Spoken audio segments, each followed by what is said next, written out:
Hello, everybody, and welcome to a live and rockin' Bobcat Stadium as we get set for the biggest game of the year. It's Montana State and Weber State. The rodeo team has just led the team out on the field. The second B actually overlapped and passed the O of Bobcats on the field. But either way, it was still a beautiful scene as the pyrotechnics went off, and now the marching band is marching off to our right toward the Sunny Holland zone. All right, before we really get going here, let's pause 10 seconds for network identification. This is Bobcat football.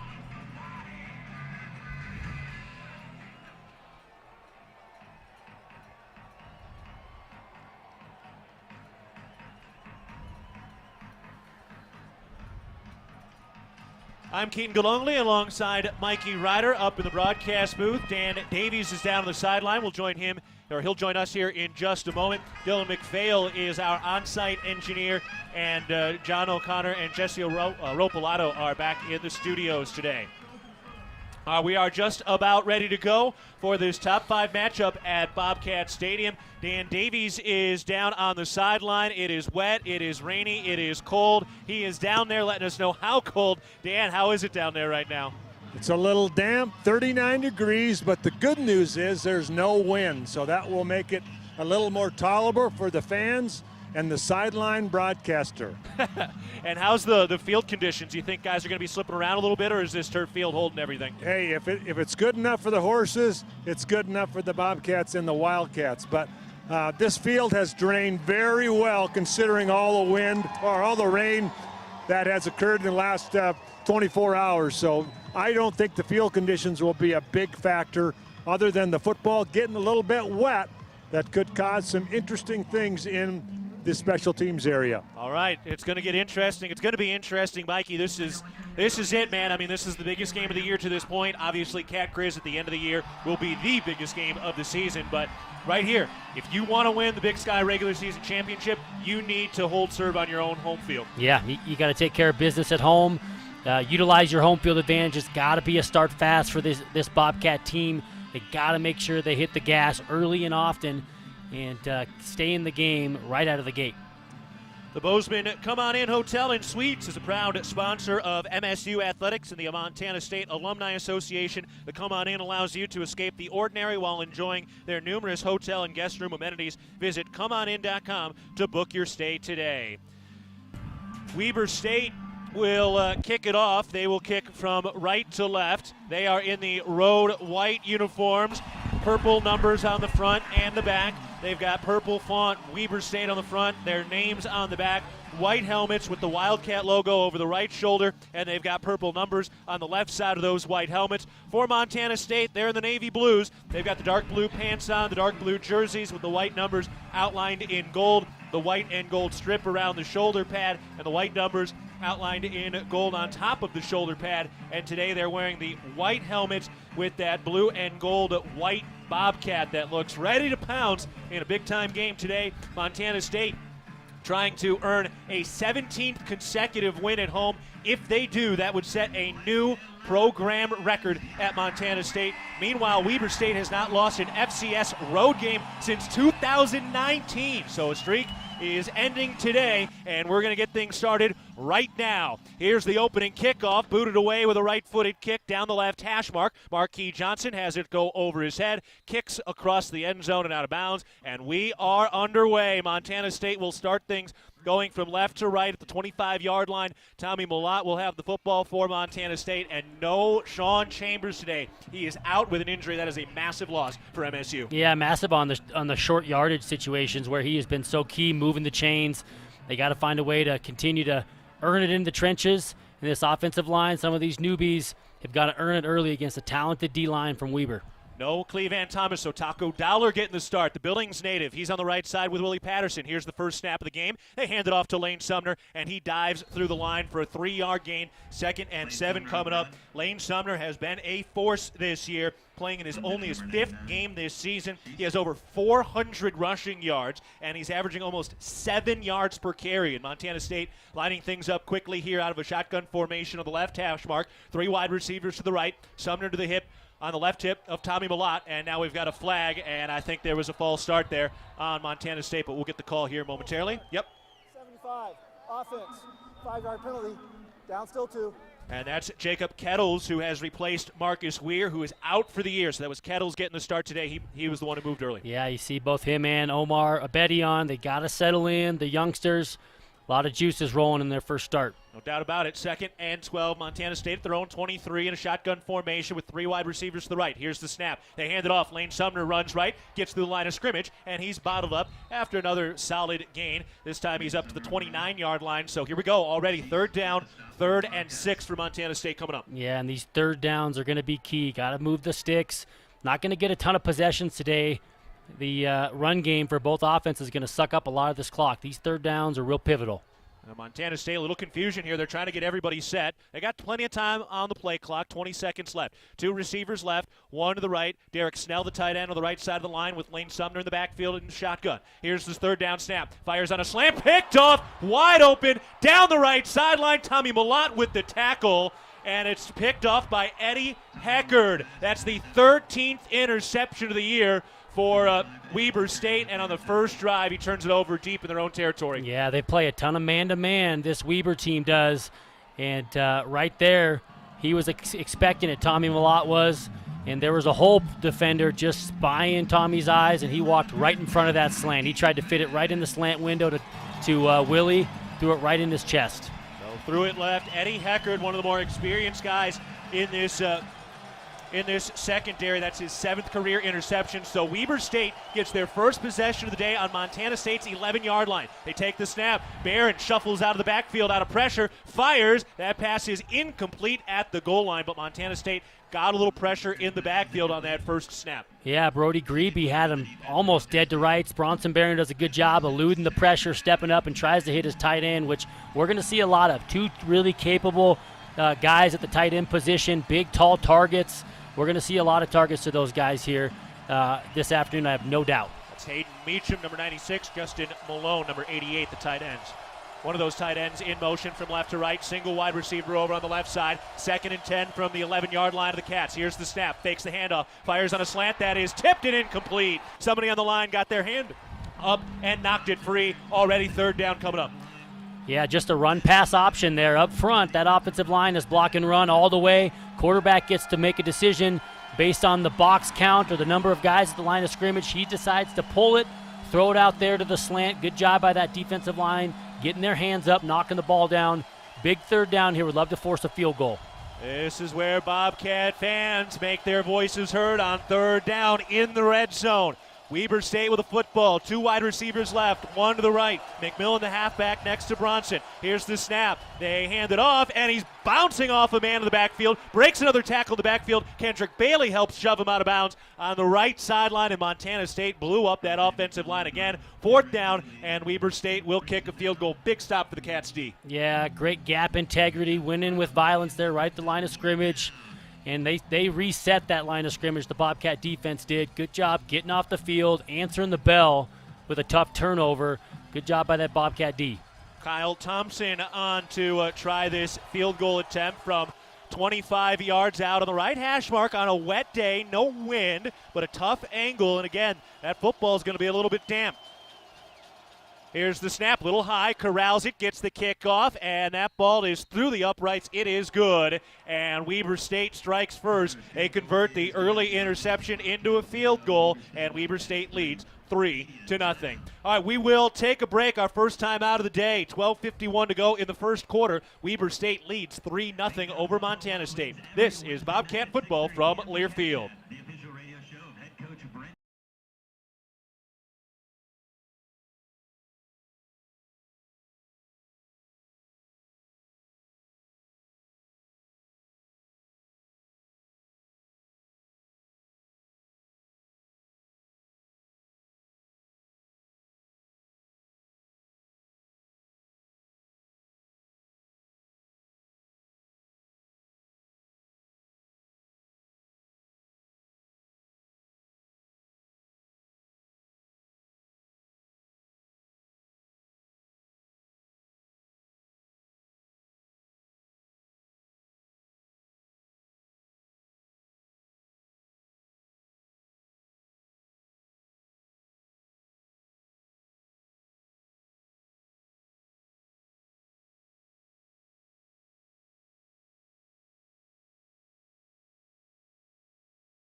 Ditch the red Solo Cup and equip yourself with the ultimate tailgate must-have. Flask Cap allows you to easily mix your favorite cocktail with the press of the fun button while you prepare to cheer on our Bobcats.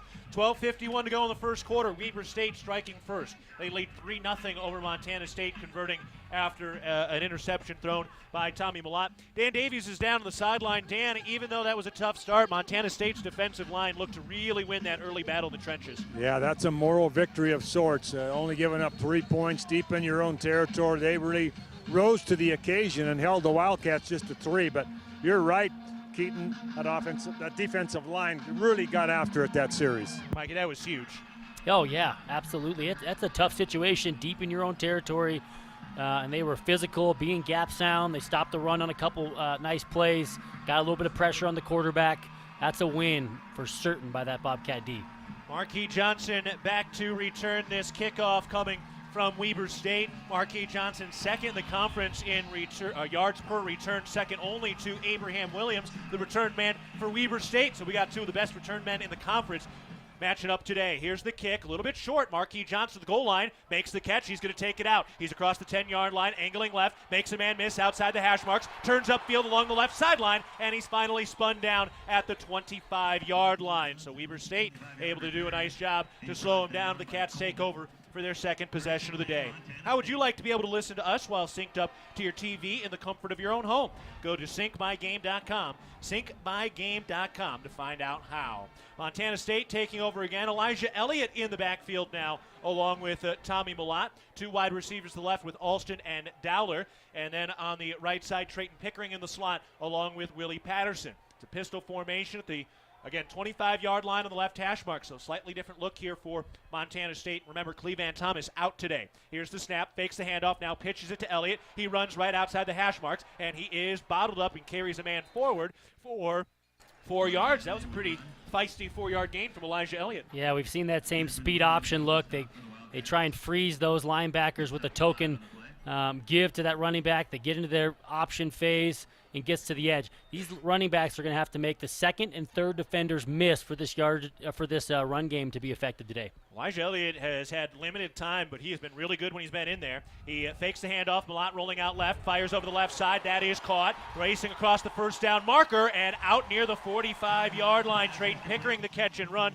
First Interstate Bank first down of the day. Yeah, that's an important first down. Kind of get that monkey off of your back, per se. Get Tommy an easy completion. These tight ends are going to be a factor today. Clock running, hitting the 12-minute mark of the first quarter. Montana State trailing 3-0 at home against Weber State. Elliott, the running back, to the left of Malott. Three wide receivers to the right side. Pickering in there on the line as a tight end as well. Here's the snap. Fakes the handoff. Malott runs left. He's got some space, and he is tackled at the 50-yard line. He had one man to beat. Winston Reed was there with the tackle, and that just saved a touchdown. Credit Rush Reimer on the offensive line, opening that hole up. Yeah, nice play design, too. I think those coaches knew they were going to get a one-on-one with that quarterback keep. Give credit where credit's due. That is a very, very difficult tackle from the safety position. Good job coming down inside out. I think that was Desmond Williams that made the tackle on Tommy. But nonetheless, 7-yard gain. Good job staying ahead of the sticks. So 2nd and 3 from the 50-yard line. One wide receiver left, 3 to the right. Pickering the tight end on the right side of the line. Shotgun snap from the left hash mark. Looking to throw. Fires on a comeback. That is short, a little bit low. They wanted to flag, no call. Willie Patterson on that, the intended receiver. Incomplete, third down. Yeah, just trying to win the one-on-one there. Eddie Heckard, he's talented on the edge. Willie Patterson trying to sell the vertical and then sitting down from his route, dropping it a little hitch pattern. Good coverage on the outside by Heckard. That's going to be a fun matchup all day.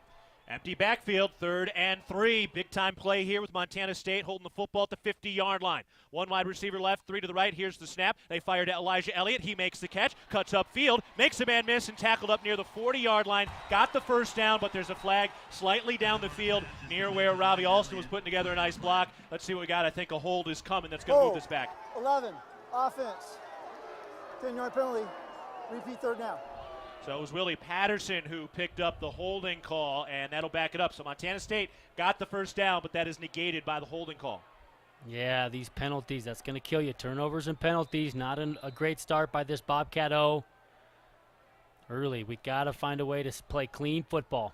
That was an issue in the first quarter against Northern Colorado, but Montana State was able to clean it up as the game aged. We get to the 50-yard line of the right hash mark, 3rd and 3, 10:40 to go in the first quarter. Montana State with the football down, 3-0. 3 receivers left, 1 to the right, Elliott in the backfield. Shotgun snap, Malott just fires it into the feet of Elijah Elliott as he gets hit. They got some pressure in the backfield. There was an intended receiver there, so no intentional grounding, no doubt about it.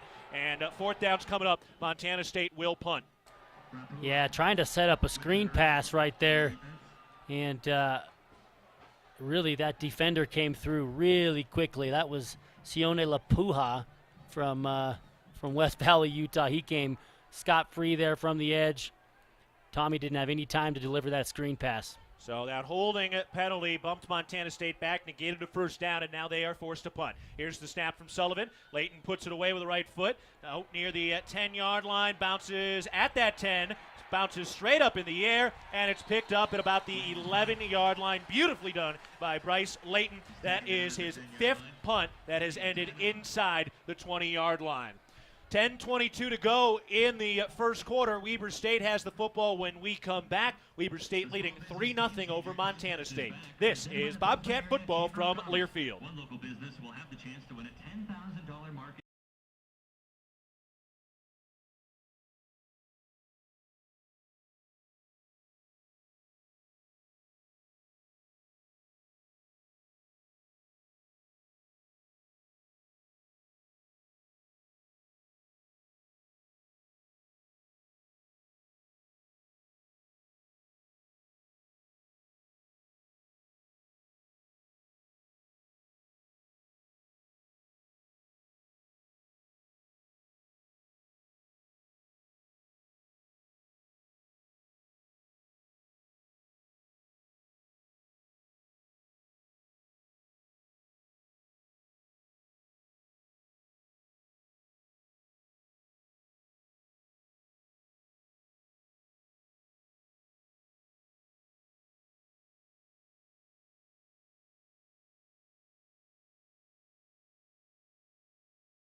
.22 to go in the first quarter. Montana State trailing 3-0 against Weber State. Dan Davies is down to the sideline with a special guest. Dan, what's up? We are down here with former Bozeman Hawk and Montana State Bobcat Lance McCutcheon, current Los Angeles Rams. It's great to have you back in Bozeman, Lance. I was glad to be back. You know, it's a great day. You know, even though it's raining, it's a great day to be back and watch the Bobcat football again. What's it like being in that locker room there with the LA Rams? What an experience for you. I mean, it's been unbelievable up to now. You know, I got a great group of guys out there, and a bunch of leaders on the team, and great dudes in the NFL. And so it's a great group of guys to look up to. All right, congratulations on what you've done so far, and good luck with the rest of the season. Thank you very much. I appreciate it. All right, back to you guys. Thank you, Dan, with Lance McCutcheon. All right, Weber State taking over at their own 10-yard line in front of the Sonny Howland zone, packed up with all the students down there. Montana State trailing 3-0 with 10:22 to go in the first quarter. Baron Bronson, the quarterback in a shotgun formation, takes the snap, hands it off, and it's blown up in the backfield. Sebastian Valdez rips through the line and gets the stop. Yeah, what a stop. Great gap integrity, great striking with his hands, getting off a block, just a simple zone play there, nothing fancy. Really huge play to put him behind the sticks early. They're going hurry up. 2nd and 12 after the 2-yard loss. Here's the snap. They hand it off to Blankston again, trying to run to the outside, and he is forced out of bounds after a short gain at the 12-yard line. Callahan O'Reilly on the stop, chasing him across the sideline. I think this offense for Weber's trying to get some plays off pretty quickly, understanding they're backed up. The student section's behind them. They're trying to get out of this hole early, not trying to spend a whole bunch of time in a huddle or with the ball at the line of scrimmage. They want to get these plays off. 3rd and 8 from the 12-yard line. Shotgun formation. 3 wide receivers to the right, 1 to the left. Blankston, the halfback. Makes a change in protection at the line. Ronson ready to go. Claps his hands, takes the snap, bobbled slightly. He's got some space, runs up the middle, and slides down to the 20-yard line. He is shy by a yard. Very, very close, and he'll be shy by 1 yard. And just remember, they're going to mark it where he gives himself up, not necessarily where the ball was, right? They've got to honor that. I love the cat and mouse game there, both offense and defense. Kind of a check with me. Bronson Barron comes up to the line of scrimmage, snaps his hands. He wants to see what the defense is going to do. The defense then changes their tune a little bit and audibles themselves into what looked like a cover 2 look, and they won that battle. Fun cat and mouse game. And now bad snap through the end zone and out of the back of the end zone. Safety. A terrible snap. That thing was about 30 feet in the air. I mean, you're not exaggerating when No. you say 30 feet here. Literally. Burgess had no shot. That thing almost landed on the back sideline. That thing almost hit the field goal post. It's a safety, and Montana State is on the board. I'm trying to figure that was one of the most bizarre things I've seen. I mean, you're right. I think it was 30 feet in the air. It almost went through the crossbar, but that's a classic thing with the ball being wet. Things can happen like that in the special teams game. That's exactly what you talked about in the pregame, Dan. You're always on top of it as usual. And that was, I mean, look, snapping is hard. And we can maybe take it for granted sometimes. Tommy Sullivan is terrific there. It is hard, but that was not good at all. And Montana State will take it. So they catch a break with the safety, and now they'll take the ball back going from left to right in a moment. And they're going to have great field position as well. Let's see if Marquis Johnson maybe can get in some open space. Hey, Keaton, we got a baseball score, 2-3. There's a baseball reference. We found it. 8:48 to go in the first quarter. Montana State trailing 3-2. So Weber State ready to kick it away. Looks like Sloan Calder. It is. Ball set up at the 20-yard line. Here's the kick, approaching with the right-footed boot. Marquis Johnson drifting to his right near the numbers, makes the catch just shy of the 10-yard line. He's on the move. He runs along the numbers on the right side. He runs into a wall, cuts back left, breaks a tackle, and he is finally brought down at the 35-yard line, and that's where Montana State will take over. Tire-Rama and Cooper Tires are proud supporters of your MSU Bobcats. Visit TireRama.com for a complete list of stores, services, and special offers. Tire-Rama, more than just a tire store.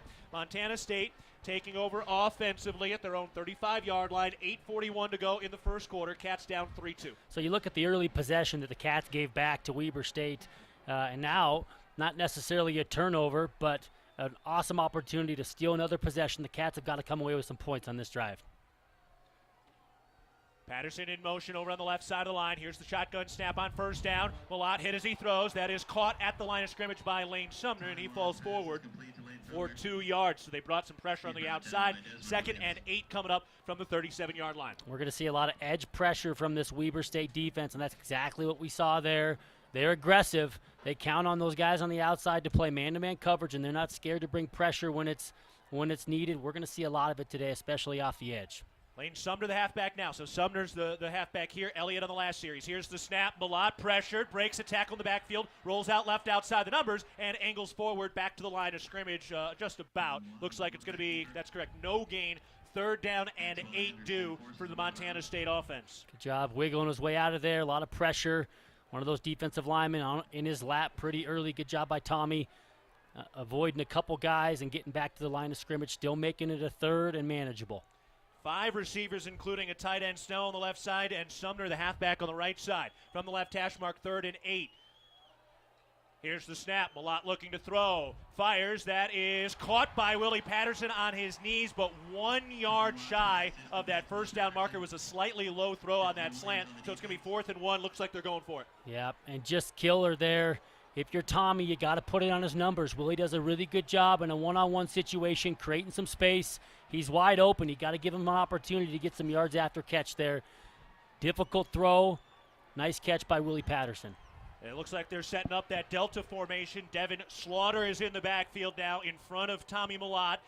Lane Sumner's back there as well. Cats need a yard. Here's the snap. Sumner up the middle, dives forward, and I think he got it according to the official. He did. That's a first down. Only needed about a yard, and I think he maybe got 4 feet. Yeah, that was close. Very contested. That defensive line for Weber State is no joke. Real stout up front. They're going to be really heavy-handed, gap integrity. Good job moving the sticks. Another First Interstate Bank first down for Montana State. How would you like to be able to listen to us while synced up to your TV in the comfort of your own home? Go to syncmygame.com to find out how. 2 receivers left, 3 to the right, and now we've got a whistle here. It was the down marker. They had it at second down. It's supposed to be first down, so that was the result of the whistle. Now a quick substitution after that on the defensive line for Weber State, and we're ready to go. 2 receivers left, including Snell. 3 receivers out on the right side. One of them is Pickering. Empty backfield. 1st and 10. Man in motion. That's Elijah Elliott from left to right. They fake the handoff. Malott keeps it. He runs left. He's got Iberion as a blocker, and he's pushed out of bounds after a 12-yard gain. First Interstate Bank first down for Montana State. Tommy Malott, a 12-yard run. Yeah, good job by Iberion leading up front. Really good job. He had a one-on-one with their corner, their safety. And then Derek Snell did a really good job reaching his guy. But credit that defense. What could have been a really long game just turns into 10 yards. Desmond Williams again on a tough tackle for Weber State. 1st and 10 from the 42-yard line. Cats into Weber State territory. Elijah Elliott in the backfield. Here's the snap. They fake the handoff. Malott's running right outside the hash marks. Turns upfield. He's got space. He's across the 20-yard line. Angling to the right. Pile on. Touchdown! Tommy! MSU into the end zone on a 42-yard touchdown run by Tommy Malott. Cats take the lead. Yeah, give credit where credit's due up front. Doing a really good job. I love Derek Snell. He's the tight end going from left to right. He makes a bluff at the defensive end, acting like he's going to block him, and he carries on, and he hooks that linebacker and really creates the nice seam for Tommy, and Tommy doing the rest, making one guy move, and we've said it, from last year all the way to now. He really is deceptively fast when he gets into the open, and he shows it again there, finds pay dirt. Here's the snap for the PAT. The hold is down. The kick is up, and it is good. Credit Robbie Alston, had a block downfield on that play as well. And for Tommy Malott, that is his 12th career rushing touchdown and his 24th career touchdown at Montana State. We're taking a break. Cats on top after a big flashing strike by Tommy Malott. MSU 9, Weber State 3. 5:49 to go in the first quarter. This is Bobcat football from Learfield.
the end zone. Touchdown!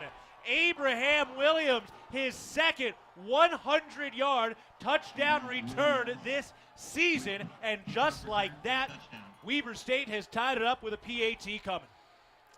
Yeah, that was a big seam there by that created by the kickoff return unit. They pinned him deep left, and it just seemed that the cover unit for Montana State never really veered left to try and close in there. Not good coverage. Well, I think the hole occurred that Weber State double-teamed one of the Bobcats, and I did not see because he was on his back, but that's where the seam got created right there. Weber State now ready to try to take the lead with this PAT. This game tied at 9. High snap. They get it down. The kick is up, and that is good. Ooh, that was a dangerous, dangerous snap. But Weber State has taken the lead now, and Brent Vegan is way out there. He's got some questions. I'm not 100% sure what, but he is out near the hash mark. I don't know, some might have stepped out of bounds on that run. I don't know, or in that return. That's the only thing I could think of. Yeah, maybe he was trying to challenge or something. I'm not sure. He's being walked over to the right sideline now where Montana State resides in front of the crowd. Yeah, I'm not 100% sure what's got him so hot. Yeah, I think they're replaying it up here in the booth. Like, we got them right next to us on this return, and I think they're looking at that return, and they didn't catch it.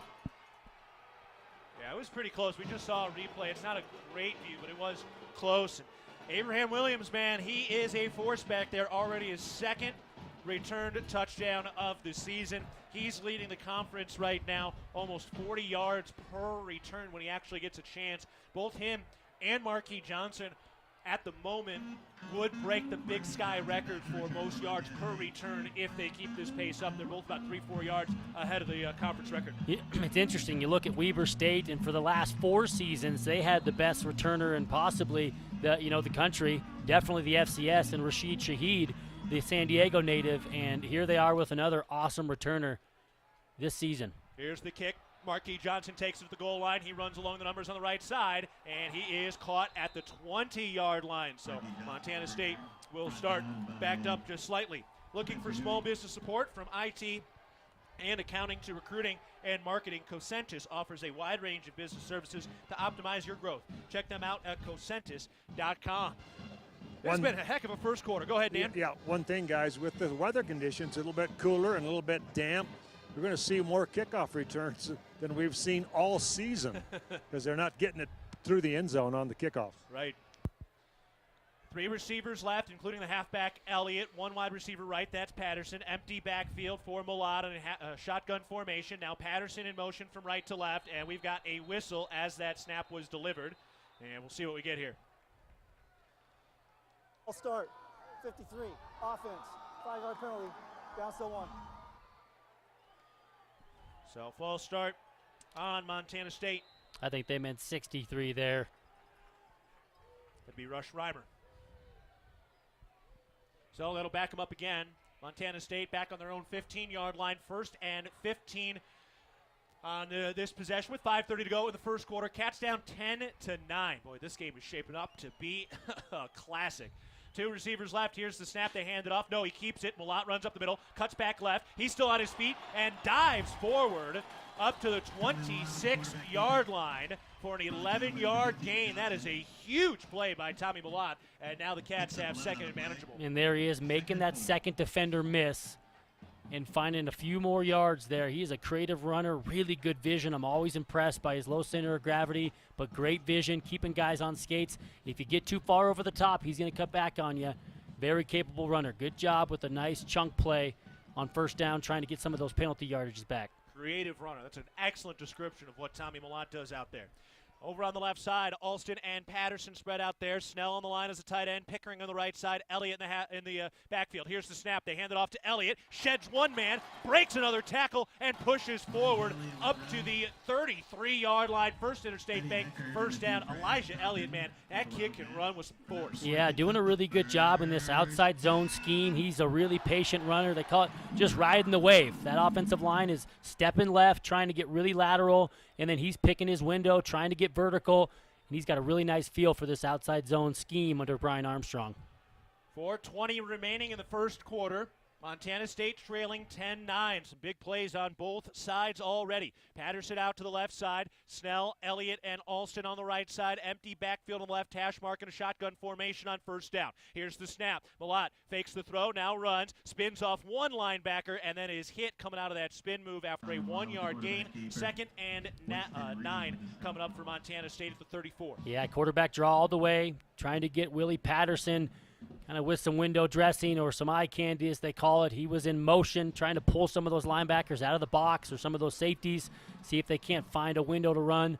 Credit that Weber State defense bottling up for just a gain of 1 yard. It was Winston Reed, the linebacker, who read it the whole way. 3 receivers right, a tight end and Snell to the left side with an empty backfield on the left hash mark. Shotgun snap. Malott, good pocket, plenty of time. Now he rolls out to his right, still looking downfield. Pump fake, tucks it, runs right, and angles out of bounds. And it looks like he got the first down by a yard. Boy, that is great patience by Tommy Malott. First Interstate Bank, first down, catch up to the 44-yard line. Yeah, and give him credit. He keeps his eyes downfield as he's leaving the pocket, and not necessarily looking to run it right away, keeps his eyes downfield. I love a little token throw. It just freezes those guys, even though he's past the line of scrimmage, acts like he's going to throw it, and it freezes them enough just to get creative, move the chains once again. Good run by Tommy Malott. It's the old Brett Favre move right there. It's the Mark Desson, as I recall, a guy I used to play with at a Billings Senior, and he got a lot of guys jumping in the sky. First down snap out of the shotgun formation. Deep ball down the right sideline, incomplete. Too far. Intended for Willie Patterson. This didn't really look like it had its timing there. No, they got a corner blitz there. Ball was into the boundary, as they call it, the short side of the field. That's often when you're going to see corners blitzing from their position, and that's what happened. Eddie Heckard came untouched, and Tommy Malott had to get rid of the ball. Really no chance to catch that. Another great crowd today. A lot of yellow ponchos dotting around Bobcat Stadium this afternoon. 2:45 to go in the first quarter. Cats down 10-9 with a football at their own 44. Here's the snap. Malott keeps it. He runs left, angling outside toward the numbers. Tries to shove off a man and cannot. Nice tackle by Eddie Heckard. There was some good blocking there, but he just couldn't quite get to the outside. Yeah, really good play call. They actually had enough hats. It was 3-on-3 there in terms of blockers. And credit that Weber defense shedding a block. Eddie Heckard again getting off a block, making a tackle. If it wasn't for that, Tommy would have been close to the end zone. Heckard, a fifth-year junior, 2-time first team All-Big Sky.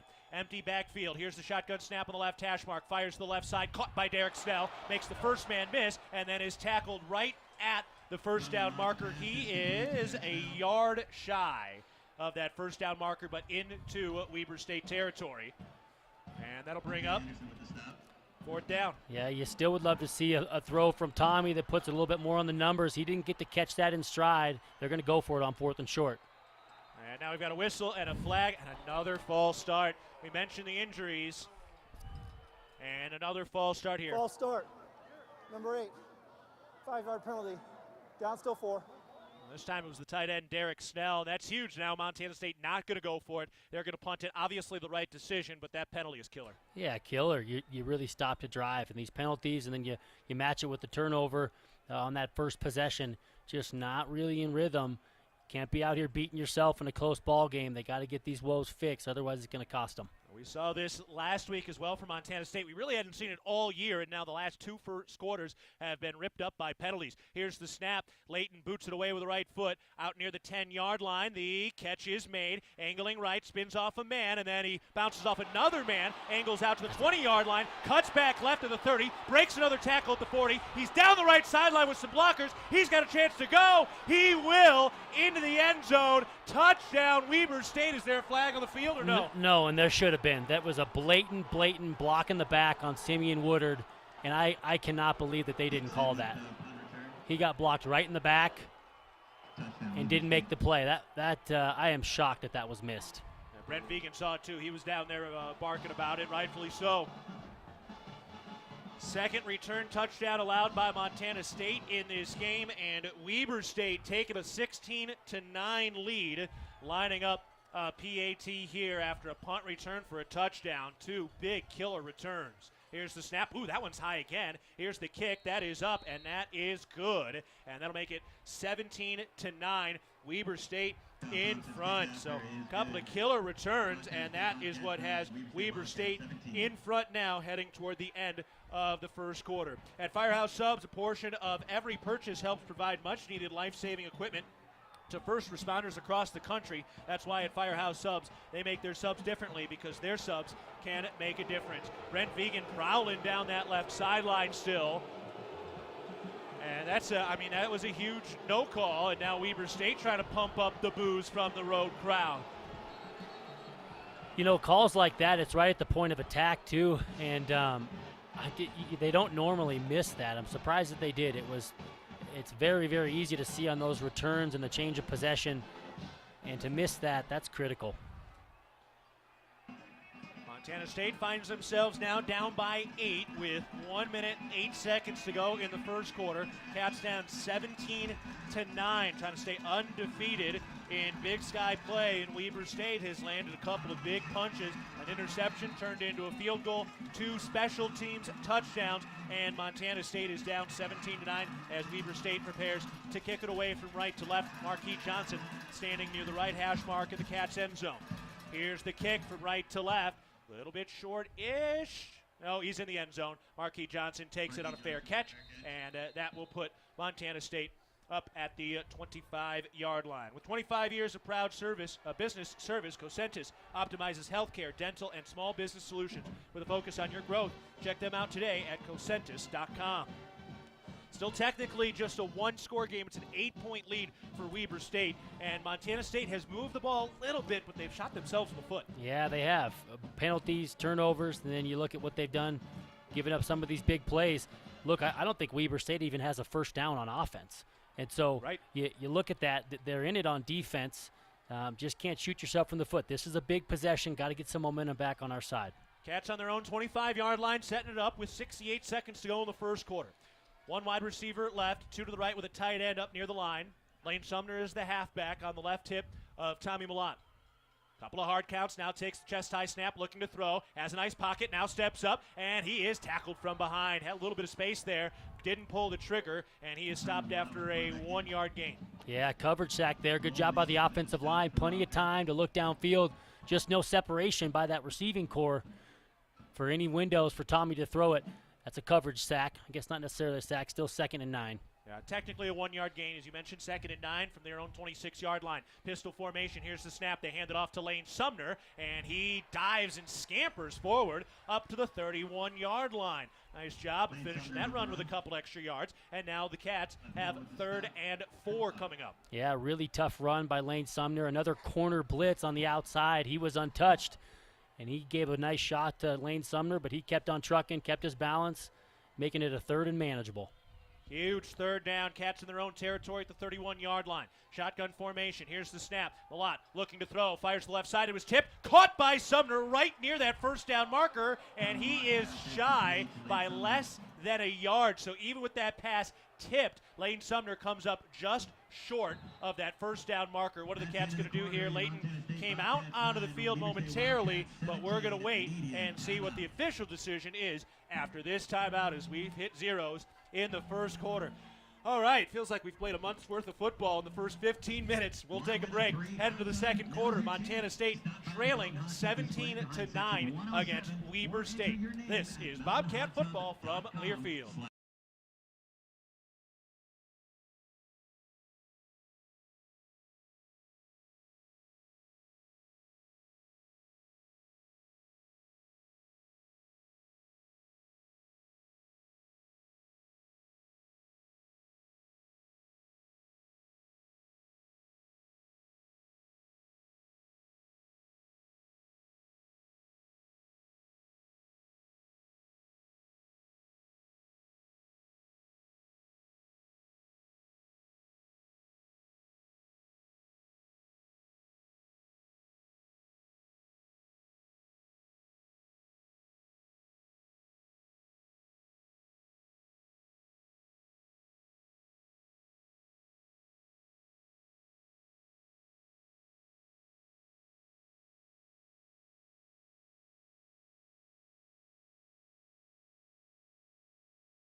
Bobcat fans, when you buy Bobcat products at the MSU bookstore, you help lower the price of course materials for Montana State students. Shop online at Bobcat Stadium or on campus. The MSU bookstore is your Bobcat gear headquarters. We also want to remind you that this game is brought to you in part by Montana State Fund, covering Montana's workers with workers' comp and safety know-how. Workplace safety. You're naked without it. More at safemt.com. Montana State trailing 17-9 after one quarter of play against Weber State. We're getting set for the second quarter. Montana State has the football at their own 34-yard line, inches shy of the first down marker. Not sure if they're going to go for it here or not. Haven't really seen if they are. Yeah, can't quite tell. It looks like the offense is out. No, it looks like the punt team. Oh, is it? The Okay. punt team's out there. Yep, there is Leighton. So they will punt on 4th and inches. According to the Town Pump stats after that first quarter, the most notable stat, as Mikey mentioned earlier, 0 first downs for Weber State, but they've scored 17 points, a field goal after an INT, and they've now had 2 return touchdowns, 1 punt, 1 kick for Montana State. Their lone Town Pump touchdown is from Tommy Malott, a 42-yard rush. Montana State will kick it away. One of the officials picks the football up off the turf and towels it off on this wet day. It's not pouring, but it's definitely still raining at this point, and that has certainly caused some issues with a few of the snaps for Weber State. One of them has already turned into a safety on an errant punt snap earlier in that first quarter. Tommy Sullivan ready to go now. He will snap it back to Leighton. Weber State looks like they're ready just in case Montana State wants to try to fake here. They've got like a traditional defense on the field right now. Crowd is booing because the officials are holding them up as the timing official is waiting for TV to get back. We're back. We're ready. And now, finally, that TV timeout is. Are we done? The timing official's back on the sideline, and now we're ready to go. And now they'll start the play clock, and Leighton's ready to go. So Sullivan will snap it from the left hash mark. Now puts it right into the chest of Leighton. His right-footed kick is in the air over on the numbers on the left side. It's caught right on the sideline, and he slips out of bounds after a yard or 2. That is exactly where you need to put that football. Absolutely. You're condensing the field. You don't want to put it right in the middle of the field. You kick it right to the left. You get all your cover units trying to shrink down to the quarter of the field. Good play there by the cover unit. At First Interstate, it's about supporting our communities and cheering on our teams. Thank you for letting us be your trusted community bank for more than 50 years. First Interstate Bank, built for you. Member FDIC. Weber State without a first down on offense as we begin the second quarter. They take over at their own 30-yard line. Here's the snap. He keeps it, fires down the right sideline, caught by Malone. He's into Cats territory, and he's finally tackled out of bounds by Manning up near the 35-yard line. An easy snag. Justin Malone was wide open, and Weber State into Cats territory. Yeah, we've seen that simple play from the Bobcats as well. Just a fullback slide into the flat, and they got a guy in a streak down the sideline. That was Drew Pallador in coverage. Snap, fakes the handoff, rolling out right, fires, caught by Meacham, and he is tackled at the 31-yard line after a 5-yard gain. 2nd and 5 coming up with Weber State deep in Cats territory. They go right back to that exact same play, and that Bobcat defense learned their lesson from the play before. A minute into the second quarter, Weber State driving. They're at the Cats' 29-yard line. Pistol formation. Here's the snap. They hand it off. He runs up the middle, breaks one tackle, has the first down, and is finally brought down up near the 15-yard line. Weber State into the red zone. Yeah, just looked like a power play, and they didn't match guy for guy there. The Bobcat defense has struggled with pulling guards this season. They're going to keep going to it. Hand it off to McMillan after the snap. He runs right, chased toward the sideline, and finally forced out of bounds at the 10-yard line. So second down coming up. It's going to be 2nd and 5 for the 10-yard line for Weber State. Yeah, a couple pullers on that play. Better job matching guy for guy. Again, when you get one guy that pulls from one side of the football or the center to the other, you got to match it on defense. Bobcats did a better job that time. 2 tight ends tight to the line on the right side. 2 wide receivers left, including Ty McPherson, their leading receiver, who has not touched the football yet. Bankston in the pistol formation as the running back. Here's the right hash mark snap. They hand it off. Bankston runs right, rips off one man, and then is finally tackled at the 5-yard line, and he got the first down. It'll be first and goal to go from the 5-yard line for Weber State. 13:15 to go in the second quarter. Weber State leading 17-9 over Montana State. Yeah, deep in the Bobcat territory here. This Weber State offensive line, they've had some procedure penalties throughout the season. Need this Bobcat student section to be loud, see if they can't throw them off, steal an extra 5 yards. Weber State going toward the Sonny Holland end zone. Pistol formation on the right hash mark. First and goal from the 5.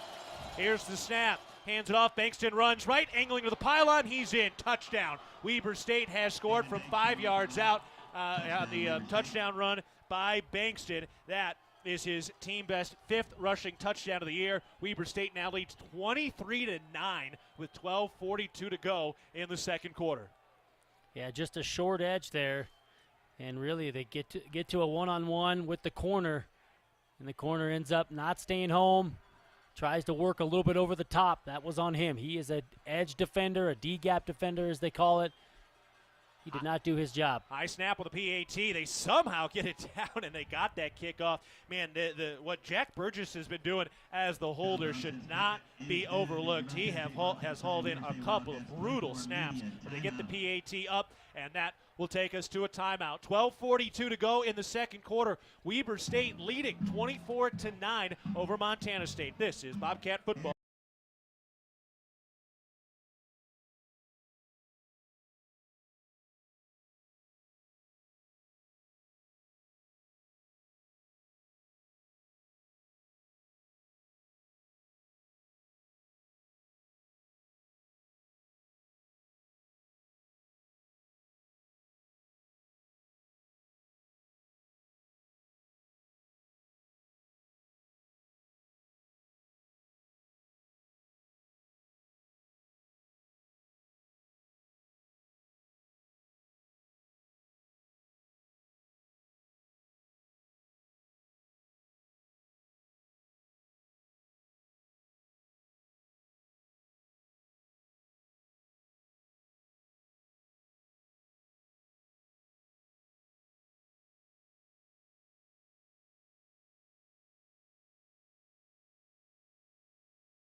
Toss it down to me.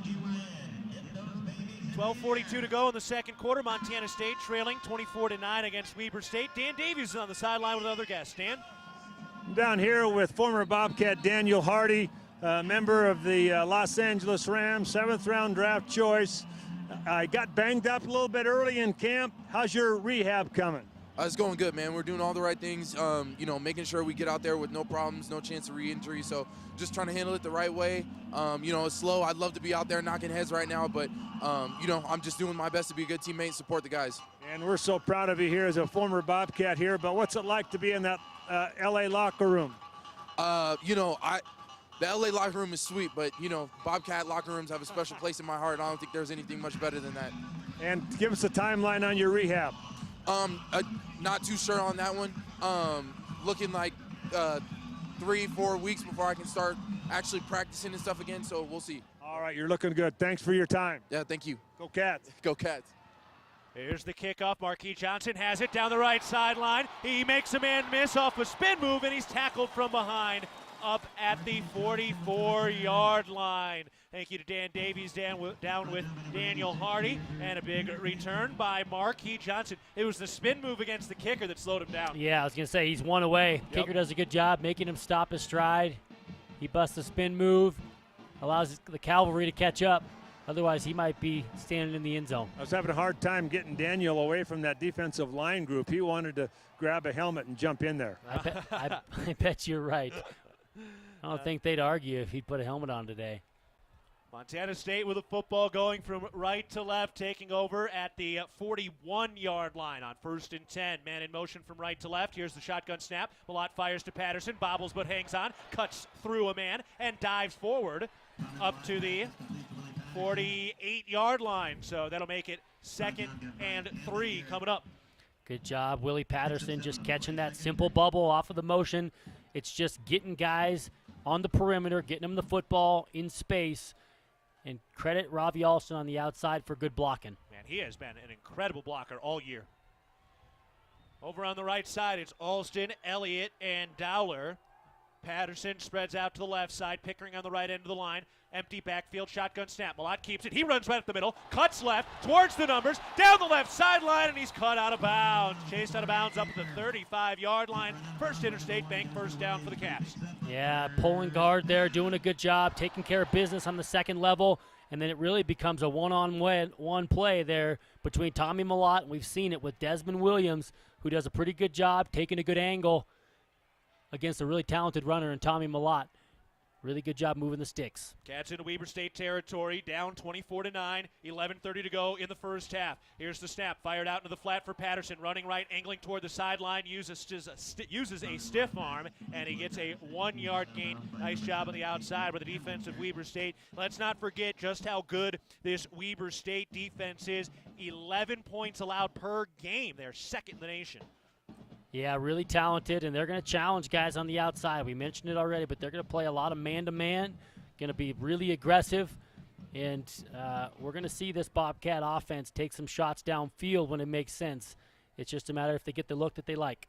It's actually a 2-yard gain, so it's 2nd and 8 from the 33-yard line. 2 receivers left, 2 to the right, Elliott in the backfield. Shotgun snap. Malott keeps it, runs up the middle, runs into a wall, bounces left, and he is tackled up at the 31-yard line, and that'll set up 3rd and 6. And Montana State has struggled on 3rd down here. They're 1 of 5 on 3rd downs today. Yeah, got to right the ship on 3rd downs. Between turnovers and 3rd downs, such a predictor of success on the offensive or defensive side of the ball. They got to move the sticks here, or at least make it a 4th and manageable, and then you have a decision to make. Are you going to take the points with a field goal in the conditions, or are you going to try and continue on and carry the drive and work for a touchdown?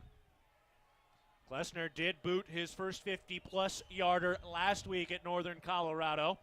From the 31-yard line, man in motion from right to left, pop pass to Taco Dowler. He turns left around to Snell, block, and dives forward up near the 25. He is 1 yard shy, and the Cats have another 4th down decision here.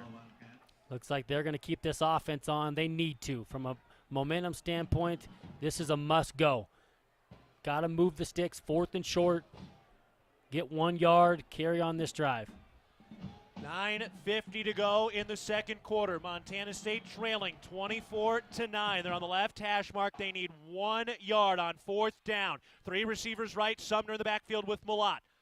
Here's the snap. He keeps it, runs up the middle. Malott's got it, and he powers through across the 20-yard line into the Rose Hours red zone after that first Interstate Bank first down. The Cats want to be known as a running team. You got to get those, and they did. Yeah, absolutely. Nothing fancy there. Credit Lane Sumner. Yes, he can carry the football, but really unselfish as a lead blocker, and Tommy was not going to be denied there. Good job lead blocking Lane Sumner on a big outside linebacker, moving the chains. This is where you start to feel the loss of Sean Chambers today, out with an injury as the Cats get into the red zone. 2 men spread out to the right side, 2 to the left, including R.J. Fitzgerald, and another false start.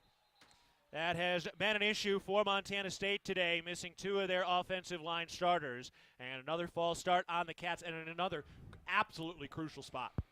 False start. 63. Offense. 5-yard penalty. Down still 1. And Weaver wasn't set that time. They had Derek Snell was uncovered right before the snap. Yeah, Rush Reimer again, just shooting yourself in the foot. Cannot have these penalties when you're trying to get into scoring territory, and also just trying to get some momentum back, scratching and clawing. 1st and 15 From the 24-yard line, shotgun snap, fakes the handoff. Malott rolling out right, covered, fires. That is through the hands, incomplete of Pickering on a dive. He had to kind of lay out for it. He was wide open. If you put that on the numbers, he's got that catch, and he's hunting the end zone. Yeah, there's been a couple of those today, just not getting his guys an opportunity to run with it. Tommy just, I don't know if he's short-arming it or what he's doing. I'm not a quarterback whisperer, but he has got to put those on the numbers for his guys to make some yards after catch. 2nd and 15 coming up now from the 24-yard line. It's Alston on the outside, Snell on the slot to the right, Pickering in the slot on the left with Patterson on the outside, R.J. Fitzgerald in the backfield along with Malott on the left hash mark. Pickering in motion from left to right. Here's the snap. Malott looking to throw down the left sideline for Willie Patterson. Incomplete, just a little bit too far. We have seen that touchdown pass from them before this year, and that time Malott just put a little too much on it. Yeah, pretty tight coverage there on the outside. Tommy really a little bit of extra juice on that thing. I don't think Willie Patterson ever had a shot to catch that one. But at the same time, there was no opportunity for an interception either, so kind of a safe pass in that regard as well. Absolutely, and you want to take those shots downfield. That was a guaranteed one-on-one matchup. You're going to win some of those with a talented receiving core like the Cats have. 8:29 to go in the first half. Montana State down 24-9, 3rd and 15 from the 24-yard line in Weber territory. Here's the snap. Malott will toss it to Sumner, running left, and he dives forward up near the 20-yard line, just shy of that, so near the original line of scrimmage with 4th down coming up.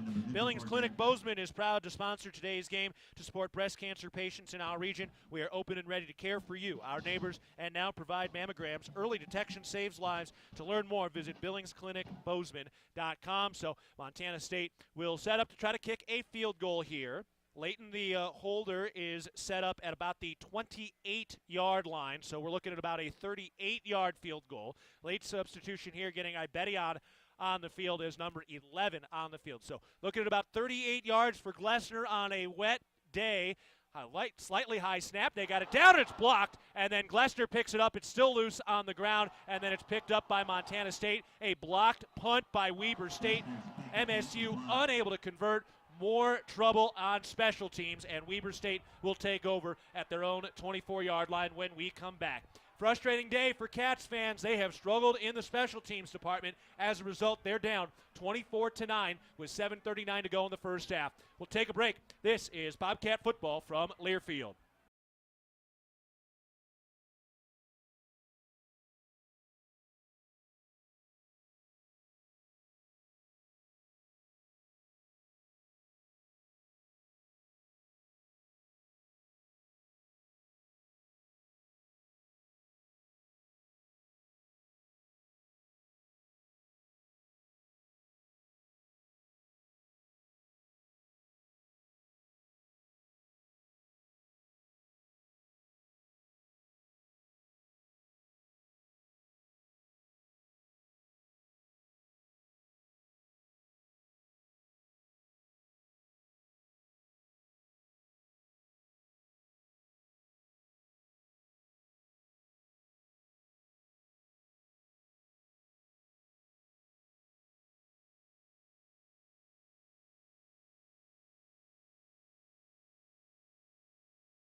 Montana State trailing 24-9 against Weber State, 7:39 to go in the second quarter. Let's pause 10 seconds for our network station identification. This is Bobcat football. First quarter play.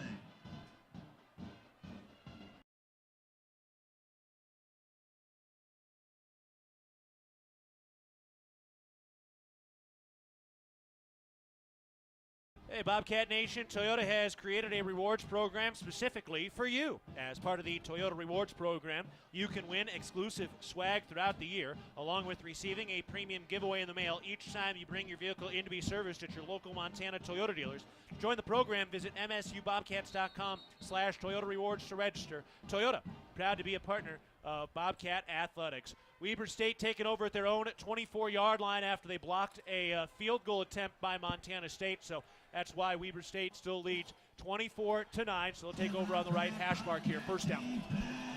Yeah, big possession here. This Weber State offense really hasn't done all that much. This defense has held up for the most part. Got to try and get the ball back to the offense. Plenty of time to get a score. Turnover would be huge. Weber State has had a bunch of trouble with their snaps. One has turned into a safety today. One wide receiver left, one to the right, pistol formation. Here's the snap, bobbled, recovers, hands it off. Blankston is tackled right at the line of scrimmage. Nolan Askelson was the first one there for a stop after a 1-yard gain from the 25-yard line. Yeah, a lot of motions and shifts there, or shifts rather, from the tight ends of Weber State. Credit the Bobcat defense. They're moving, really good run fits there. It was just a power play, meaning they had a pulling guard and then another kick out fullback. Really good run fits by the Bobcat D. 2nd and 9. Cat Country getting loud. One wide receiver tied to the line on the left side, same on the right side. They move Bankston over on the left tip. Here's the snap. They hand it off. Bankston running right. Turns upfield the numbers, and he is hit by Danny Louis Lekepa 2 yards shy, or 1 yard shy, rather, of the first down marker. So 3rd and short. And they're going to go hurry up. Not wasting a whole lot of time, this Weber offense. One man spread out to the left side, one to the right. Pistol formation. Here's the snap. Fakes the handoff, looking to throw, fired, incomplete. A break for Montana State. Jacob Sharp reaching out on a slant pattern, and it went through his hands on a wet day. That's a huge incompletion. 4th and 1. And what are they going to do here? Looks like they're going to punt. They will. Another run-pass option. Fortunate drop by the Weber State offense. Tried to throw that slant pattern again. That run-pass option up front. The offensive line is block and run. Quarterback pulls it. And Simeon Woodard on coverage. Taco Dowler back to receive at the 25-yard line. Another bad snap over the head of the punter and out of the back of the end zone. Safety. 2nd time they have sent that ball out of the back of the end zone. Burgess, the punter, had no chance. And we've seen every single snap, not only those punts, but we've also seen these snaps on the kickoffs. On the field goals, and they've all been high. And I watched Coach Jay Hill grab their long snapper as he was coming off the field, and they tried to give him a little bit of, hey, get your composure, don't worry about it. But I don't know if anybody's played golf out there, but we've all had a case of the yips. Yes, that is certifiably diagnosed as the yips. I can tell you guys, as a former punter, low snap is way better than a high snap. You at least got a chance. Absolutely. Give them an opportunity to field a little bit of a grounder. But, geez, those have been, skied. And I've done some long snapping in my day, and I realize that it can be challenging. But, my goodness. Weber's having tryouts at halftime. They might be. All right, we're taking a break. 6:19 to go in the first half. Montana State, after the safety, trails 24-11. They got the ball after this. This is Bobcat football from Learfield.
6:19 to go in the first half. Montana State set to receive, trailing 24-11 after a second safety by Weber State due to bad snaps on punts. Here's the kick. Marquis Johnson up at the 15-yard line, makes the catch on the right hash mark. He's running right to the numbers, angles toward the sidelines, cuts upfield, breaks a tackle, and he's shoved out of bounds near the 45-yard line, and that's where Montana State will take over. Show your Bobcat spirit by celebrating Blue and Gold Fridays.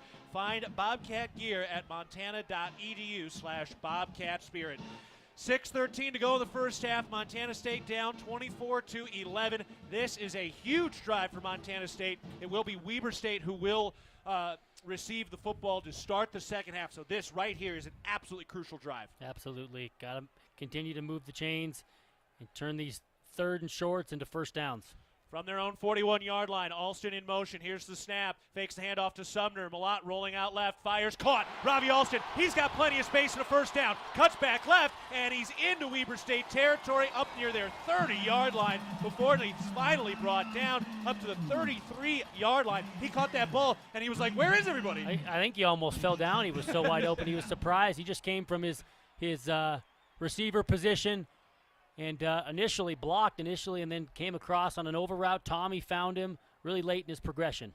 Here's the snap on the left hash mark on a First Interstate Bank first down. Here's Malott running right, cuts up the middle on the right hash mark, and he is spun down 1 yard shy of the first down marker. 9-yard gain. Derek Snell, great downfield block. Yeah, same with Ravi Alston again. Goes from receiving the ball, having a nice long run, getting to touch the football, and the very next play, there he is, blocking his tail off for his teammates. I've been impressed with how unselfish Ravi Alston has been all season long. A chance here now, 2nd and 1. Here's the snap, fakes the handoff. Malott rolling out left, looking to throw, still looking, now tucks it, running across the 20-yard line. He's got the First Interstate Bank first down into the Rose Hours red zone, up to the 19-yard line after another 5-yard run from Tommy Malott today, who has already gotten to 125 yards on the ground. Yeah, helps when you have one of those nice long 42-yard runs that he had for a touchdown there in the first quarter. Love that they're getting him out on the edge, giving him the opportunity to throw it, or if he wants to keep it and he finds a lane, he can do that as well. 1st and 10, Alston to the right, Dowler in motion from left to right. Here's the snap, they hand it off Lane Sumner. He runs up the middle, he breaks a tackle and dives forward across the 10-yard line. He is up near that first down marker. And another heck of a run for Lane Sumner. He will be just inches shy. So 2nd down coming up. Great opportunity here for Montana State. 2nd and 1 at the 10-yard line of Weber State, trailing 24-11. 4:30 to go in the first half. 3 receivers right, Sumner in the backfield. Shotgun snap. They hand it off to Sumner. Bounces to the outside, cuts upfield, and he is tackled at the 5-yard line. First Interstate Bank first down, and it'll be 1st and goal from the 5-yard line for Montana State. That same run scheme that we've seen from this Bobcat offense all year long. They love that outside zone, getting really athletic up front, working laterally, and Lane Sumner's such a good zone running back. He's really patient. He looks for that window, and then he knifes right through it. A really good patient run by Lane Sumner, the Huntley Project native. Another solid block by Derek Snell on that play as well. Alston to the right, Patterson to the left, Fitzgerald on the end of the line on the right side on the left hash mark. 1st and goal to go from the 5, and another flag on the field, another false start by Montana State. False start. 8, offense, 5-yard penalty. Down still 1. That's the 2nd one on Snell. Yeah, and for the senior, excuse me, I think he's only a junior, but he's played a lot of football. Not expecting that. Cannot shoot yourself in the foot, especially in the red zone. This is a very tough Weber State defense in the red zone. They don't give up a lot of points. 1st and goal from the 10. High snap, pop pass now to Willie Patterson, running right, breaks the tackle, trying to turn upfield, and Eddie Heckard able to rip him down inside that 10-yard line. And Brent Vegan is hot. He thought there was a face mask there. Eddie Heckard turning to the Bobcat sideline, trying to shush him down. Yeah, I'm surprised that did not get a flag. Not sure from here if he did get some face mask or not. Yeah, I don't think it was a face mask. It was in the area. So still a decent gain. Montana State up to the 7-yard line. 2nd and goal to go from 7 yards out. 3 minutes remaining in the first half. Cats down 24-11. Man in motion from right to left. Here's the snap. Pop pass. Handed off to Willie Patterson. Cuts upfield and dives forward 1 yard shy of the goal line. Now here we go. 2:48 and the clock running. 3rd and goal to go for the 1. Cats hustling up to the line. Fitzgerald in the backfield next to Tommy Malott. Alston to the left. Patterson to the right on the left hash mark. Snap. They hand it off. Malott rather. Up the middle. Dives into the end zone. Touchdown, Montana State. Tommy Malott, his 2nd rushing touchdown of the day, and the Cats get a huge score approaching halftime. Yeah, what an answer. And again, I mentioned it earlier, this Weber State defense really, really tough in the red zone. Really tough in the red zone. 13 times other teams have gotten into the red zone. Really 4 touchdowns, all given up, and then 3 field goals. So tough Weber State defense.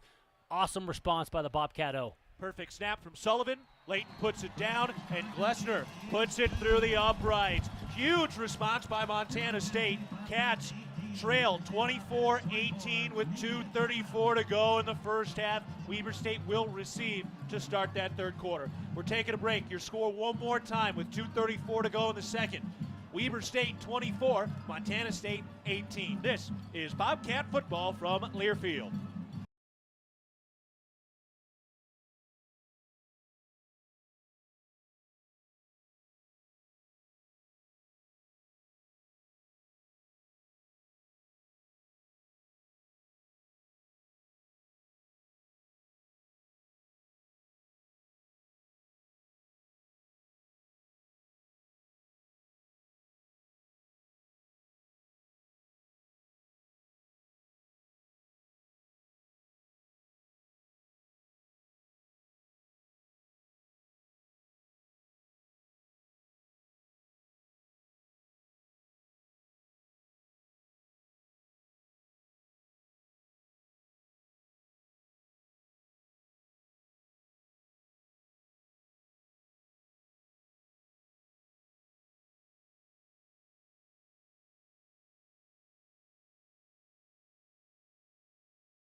Services supports agriculture and rural communities with reliable, consistent credit and financial services today and tomorrow. Montana State finishing it off an 8-yard, 59-yard scoring drive. Took 3 minutes, 39 seconds. Tommy Malott capped it with his 2nd rushing touchdown of the day. This one just 1 yard. He now has 126 yards on the ground today. Cats trailing 24-18 after that score with 2:34 to go in the 2nd quarter. And Montana State responds when they have been punched in the mouth repeatedly, particularly on special teams. And now Montana State needs to find a way to make sure they can slow down this dazzling return game for Weber State. Here's the kick from Glessner. Short little pooch kick up near the 15-yard line, takes a bounce. It's caught at the 10, running left toward the sideline, and he is tackled just across the 25, and that's where Weber State will take over with 2:29 to go in the first half. And Weber State, for the most part, hasn't done a ton. No, they haven't. And defensively, they've done a really good job on the Bobcat side of the field. And this is going to be another key stop here, 2 minutes and 29 seconds. Want to limit any more points. Weber gets the ball to open the second half. This will be a great opportunity for the Bobcat D to show up once again. No doubt, especially when you're only down by 6 now. Montana State had fallen behind deep early in this game, but now down 24-18, 2:29 to go in the first half. 2 receivers right. Here's the snap. They hand it off, running left, and he is stuck right at the line for no gain. Maybe a yard, but we'll see the spot. That was Chris Jackson, their big bruising short yardage back. Yeah, they ran a counter play, so they still got a pulling lineman. They kind of act like they're going one way and come back the other. Really good run fits. Gap integrity by the Bobcat D. Heavy unbalanced here. There's a tackle on the end on this side, so heavy unbalanced to your side of the field. Clock running, under 2 minutes. Weber State taking their time, leading 24-18.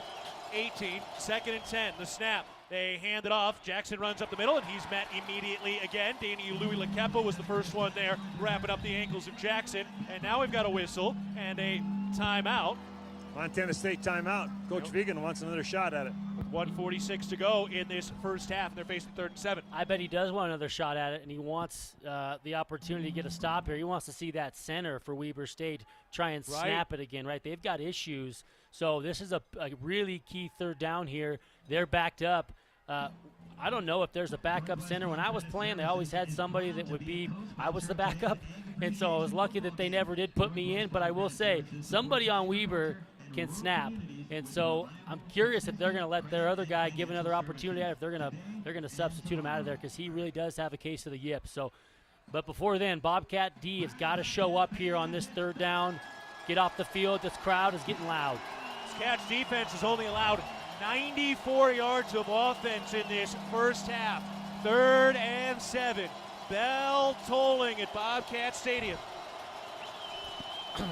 A lot of one-on-one opportunity down here. James Campbell. Don't be surprised if they go at him. Here's the snap, looking that way, thrown and incomplete through the hands of Sharp. That should have been a first down, and Sharp just missed it.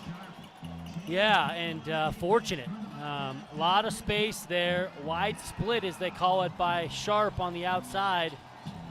And it looked like it was a pretty predictable throw right before he threw it. I told you, Keaton, it looked like there was a lot of green grass there. Lucky bounce for the Bobcats. We'll see with this center if he can calm down. I would put your tallest person at punter right now. Grant Sands, high snap, over his head again, into the end zone, a safety, that's number 3. Grant Sands just sent it over the head of the punter for the 3rd time today, and the Cats are within 4. And I'll be honest, I think that was a different snapper on that particular one there. Dan, I'm not sure if you can So no, I can tell you. confirm that. It was Grant Sands who just did that. He's usually listed as the snapper. Brecken Gunter was earlier. He's the one who's missed some. So that's been 2 different snappers that have messed up these snaps. I have watched a lot of football games in my life, from Pee-wee to college to pros. Never in my life have I seen anything like that. That's 3 safeties due to bad snaps, and we're not just talking a bobble or a little muff or a little thing here or there where maybe you could make a different decision. We're talking snaps 20 feet in the air. That last one was the lowest. That was maybe 10 or 11 feet in the air. Yeah. Well, he actually got his hands on it a little bit. Make no mistake about this. This will be on the Sports Center's worst plays of the day, I can guarantee you. Montana State made the bad beats, but in a good way against Northern Colorado, too, on Scott Van Pelt this week also. Montana State's a national brand, Mikey. No doubt about it. Weber State ready to kick it off. Ball set at their own 20-yard line. 1:39 to go in the first half. Cats down 24-20. Here's the kick. It is short. Up at the 25, caught by Marquis Johnson on the run. He runs along the right hash mark, cuts back right, flag on the play, breaks a tackle of the kicker, and then finally tackled near the 40-yard line. Flag on the play, sitting at the 50-yard line. They're going to get somebody for a hold, always in that territory. So it looks like they're going to bump Montana State maybe back to about the 40. They've got the flag placed at the 45. And we will get word here in just a moment. They're explaining it. Oh, 43 during return, 10-yard penalty, first down. That's a big one, because otherwise Montana State be a little across the 50-yard line. They're back to their own 35-yard line.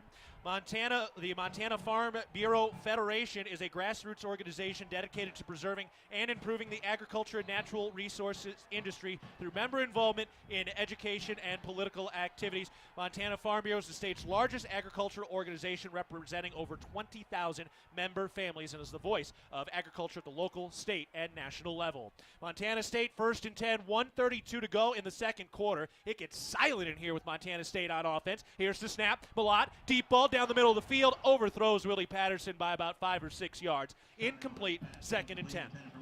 Yeah, I like the aggression there. Play action, great protection up front, trying to get a one-on-one.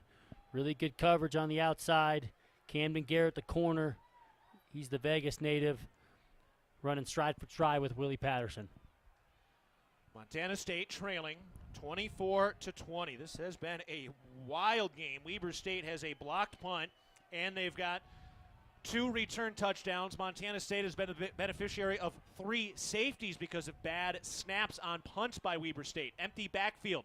Here's the shotgun snap. Malott looking to throw. Flushed out of the pocket, running right, fires. Incomplete. He had Taco Dollar wide open at the 40-yard line, and he just overthrew him. It was just led him too far. He had him wide open, and that was the same play before. Taco Dollar ran a crosser on the play before when he took the shot to Willie Patterson. Exact same look there, and he was open again. Got to put it on his numbers. Way too many overthrown balls by Tommy Malott today. He really hasn't had his the detail of the throws a ton today. For the most part, the line has been pretty solid, and when it hasn't, I mean, he's been able to get flushed out, and he's keeping his eyes downfield. He's not just breaking out of the pocket and throwing or running immediately. He's been smart in that regard. Just needs a little more execution.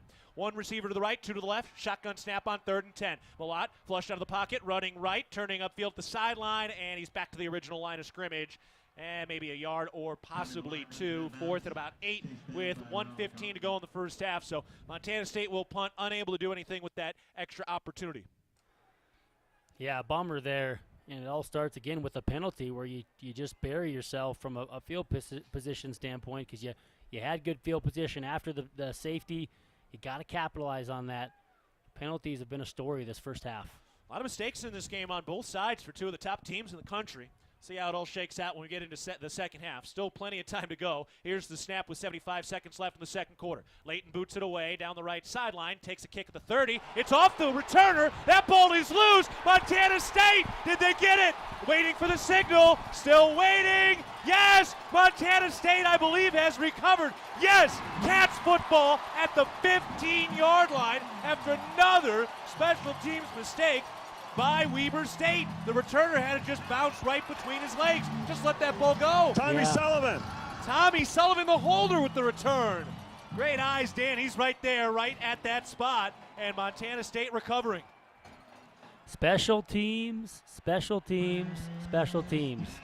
All coaches talk about how important they are, and you don't really notice it until some of these things happen. And wow, have we seen a lot of fireworks on the special teams units here in this first half. Yeah, that ball bounced and hit the Weber receiver, and he couldn't get on it.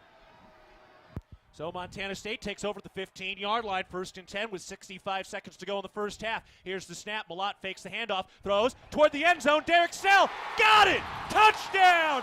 MSU! 15-yard pass from Malott to Derek Snell, and the Cats have come back from 15 points down to take the lead. Oh my goodness. I mean, this first half, yeah, I don't even know what to say. I mean, great play call there. I love that wheel out of the backfield there by Derek Sneller from his tight end position. He kind of sneaks his way behind the secondary. Really good throw to the pylon by Tommy Malott. Just a little touch pass. Great play call by Taylor Housewright. A lot of momentum heading into the halftime. Perfect snap from Sullivan, who also had the fumble recovery. He's celebrating as big as anybody after that PAT went through the uprights. He had his hands in the air. He's popping off. Well-deserved Tommy Sullivan. My goodness. So Cats recover the muff punt, and they're able to convert it into a 15-yard touchdown pass from Tommy Malott to Derek Snell, and the Cats have a 27-24 lead with just under a minute to go in the second quarter. Just the last 5 minutes have been insane. Yep, no doubt. We still got a minute left, and keep in mind we got a special teams play coming up with the kickoff. So nothing done yet. Got to force a really good kick here, real deep kick, and good cover unit. This is a good opportunity for this cover unit to set the tempo heading into halftime. Go Cats go, echoing through Bobcat Stadium. Still another terrific crowd today, despite the sloppy conditions. You can't see the Bridger Mountains at all. The clouds are all the way down to the top of the white M on the mountains across from us here at Bobcat Stadium. And Montana State will kick it away. 59 seconds left in the first half. Weber State does have one kickoff return for a touchdown today already. Glessner boots it away. Big booming kick down the middle. That is caught in the end zone. Running up the middle of the field. That is tripped up the 20-yard line. Beautiful play deep on that return coverage by Montana State. Jory Choate in on the tackle. Yeah, really good job beating their blockers on the cover unit and beating guys with speed. Good job getting a really quality returner down. And when we talk about Willie Patterson as a leader on this team, you know what he did? He came out, was the first guy to congratulate Choate after that play. Absolutely. Looks like we got a flag here on the 41, kicking team. 5-yard penalty, re-kick. Oh, they're going to make him re-kick. Okay. R.J. Fitzgerald. Well, it was still fun. Yeah. Just doesn't count. But here we go again. Special teams. A special teams penalty, forcing a re-kick. Running down on kickoff and doing it twice in a row isn't not an easy thing. I've been there before. And you got to buck up here and still find a way to get the quality returner down. We've already seen what he can do in this first half. You got to be smart here. Another quality rep for this kickoff cover unit. Hey guys, I haven't got the stats here in front of me, but how many penalties does Weber have so far this half? None. 0. Montana State has 7. Now 8 after that one. Yeah, so you figure 8 penalties in a lead heading into halftime and giving up 2 returns. A game could be a whole lot different. Now, look, that's why you play the football game, right? But could be a whole lot different. And the good thing is Coach Vigan, he'll have these guys ready in the second half. Look, it's a brand new ball game in the second half, and you're fortunate to be where you're at with a lead, or what looks like to be a lead, heading into halftime, but still 55 seconds to go. Here's the kickoff again. Another kind of shorter kick over toward the 20-yard line. Caught on the run over there along the numbers, running left toward the sideline. Makes a man miss and is finally forced out of bounds just across the 45-yard line. 50 seconds to go in the first half. Montana State leading 27-24 against Weber State. What a first half. So Wildcats ready to take over here officially at their own 46-yard line. So they're within an opportunity here to try to get into maybe field goal range or even score a touchdown here. Absolutely, in tough conditions. So we'll see what they can do. Don't be surprised if they're going to go to the run game here, but they are going to go back to the well. They've had some open shots and drop balls, but open windows. They're going to go back to some of that run-pass option. Timeout. Brent Vigan was streaking down the right sideline and just got his hands in front of the official's face right before that snap. Boy, that was really, really close. He wanted that. Yeah, it looked like Coach Willie Matt Garza, he's the defensive coordinator. He didn't like that look there. They didn't look to be short. They had all 11 guys out there. He just really did not like that look, which is okay. Good strategy.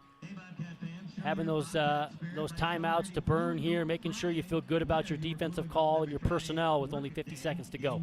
The Small Business Game Changer Contest is back, presented by the Bozeman Area Chamber of Commerce. One local business will have the chance to win a $10,000 marketing package with MSU Athletics. Visit bozemanchamber.com/Game Changer for details. The winner will be announced against Montana on November 19th.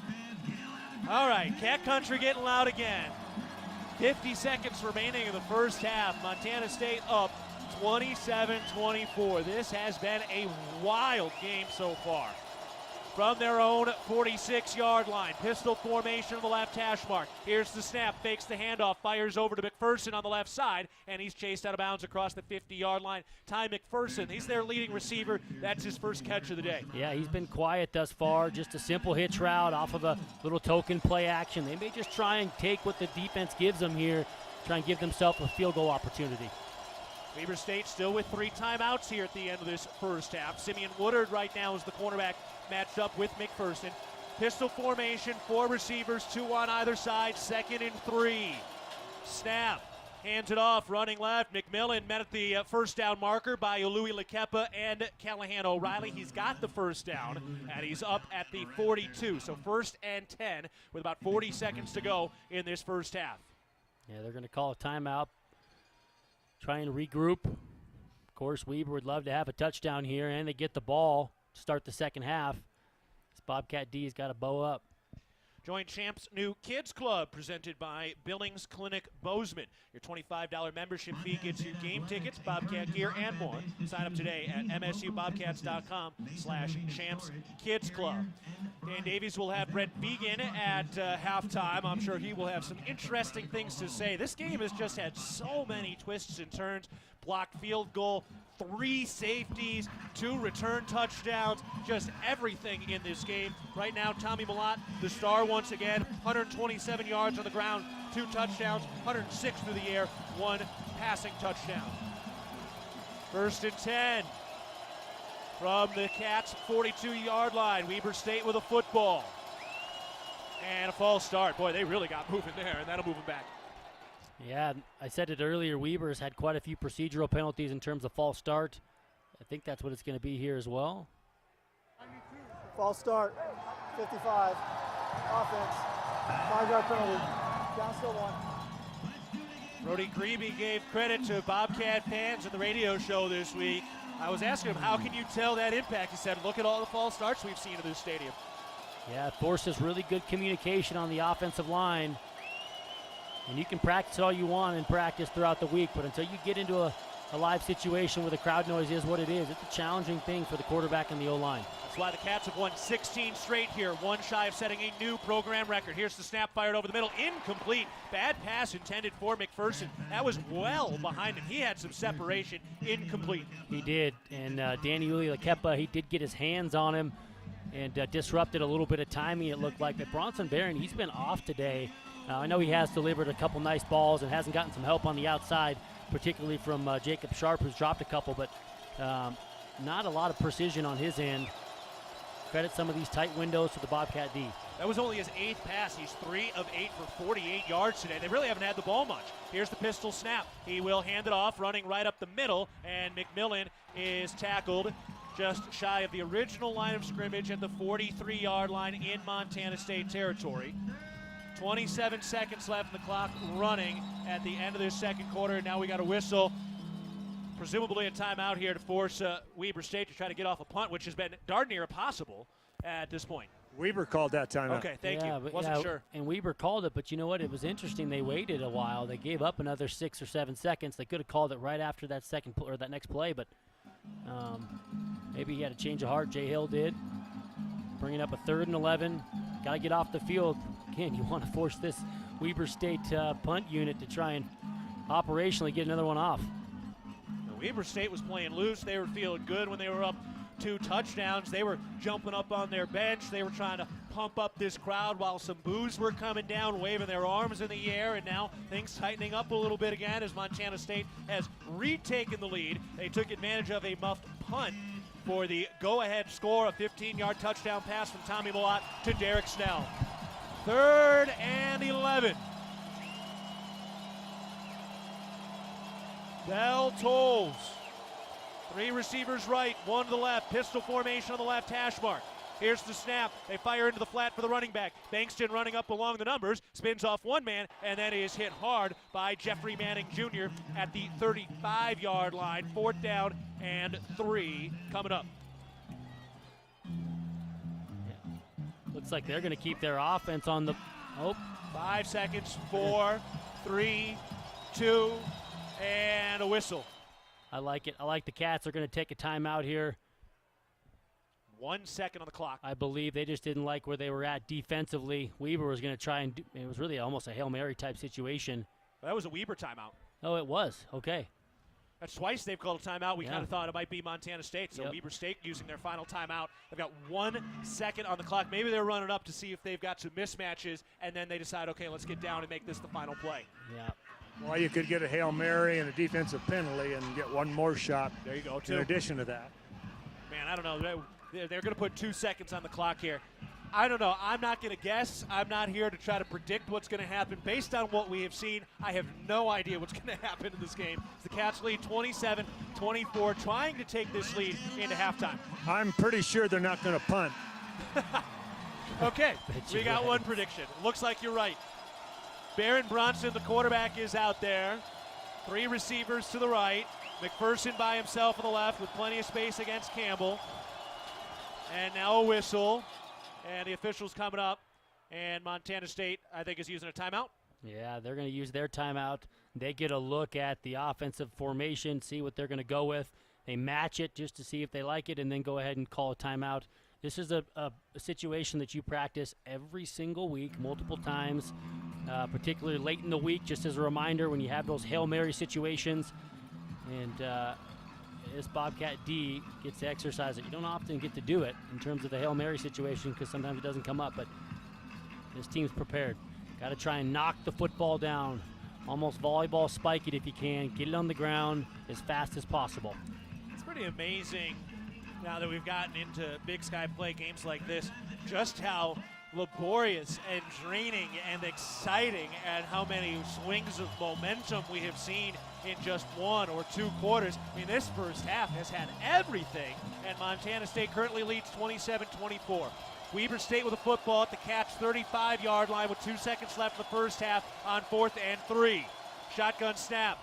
Looking to throw, steps up in the pocket, takes a deep shot down the right sideline toward the end zone, and it's swatted down wisely. Manning could have caught that, but he just took 2 hands, knocked it down like a volleyball player, and that will take us to half. So somehow, some way, Montana State has taken a 3-point lead into halftime after struggling mightily on special teams. They gave up 2 return touchdowns in that first half. There was a blocked punt as well, but the Cats have the lead, and Dan Davies is down with head coach Brett Vegan. Here we are with Coach Vegan. Your defense has really stood up here in this first half. Yeah, they got the one little drive on they got a drive on us, but yeah, the defense has played really well. Obviously, special teams both ways has led to a lot of points. So we got to figure out for us that can't be anymore. We covered kicks better, but appreciate the guys just hanging in there. It was 24-9, and the guys hung in there. Now we're walking in with the lead. Tommy Sullivan down, getting this recovered, this fumble. You turn that into points. Yeah, no doubt. That was a huge play. We come up empty, but we're covering, we're hustling. We got, on this day like this, you got to cover punts. You got to catch the football, and turnovers are obviously going to play a factor. And it was great to get that one. All right, congratulations on the first half and taking the lead. Good second half. All right, thanks. Guys, back to you. Thank you, Dan, with head coach Brett Vegan. Always appreciate his time going into the locker room. I mean, that is a high-pressure moment in this game, and he's still sharing some of his thoughts and his time and giving Dan the insights. Yeah, especially as you're walking in and you want to go address your team. You got a lot of corrections and a lot of things that you're trying to get done for second half adjustments, and you only got 20 minutes, and it slips away pretty quick. So he's always super gracious and composed when he's giving that info to Dan. Bobcats need your support to go for the win. Donate to the Bobcat Club's 3 to Win campaign to reach our $3 million goal supporting student athletes. Also, don't forget you can enjoy Cat Chat, the official radio show of head coach Brett Vegan and Bobcat Athletics, over wings and beer every Wednesday at 6:30 p.m. only at Buffalo Wild Wings. We're at halftime. The band is on the field, and we're taking a break. Cats come back from 15 down to take a halftime lead. Montana State 27, Weber State 24 at halftime. This is Bobcat football from Learfield.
to build the skills your children need to be successful.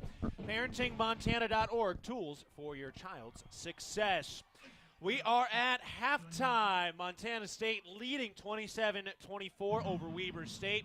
Cats number 2 in the nation, Weber State number 5. Both teams undefeated. They are 2 of the 4 undefeated teams in the Big Sky. We'll get you caught up on some of the other Big Sky games in just a bit. First, though, let's run through some stats presented by Town Pump. For Montana State, 13 first downs. Weber State, just 4. For the Cats, 172 yards on the ground. For Weber State, 62.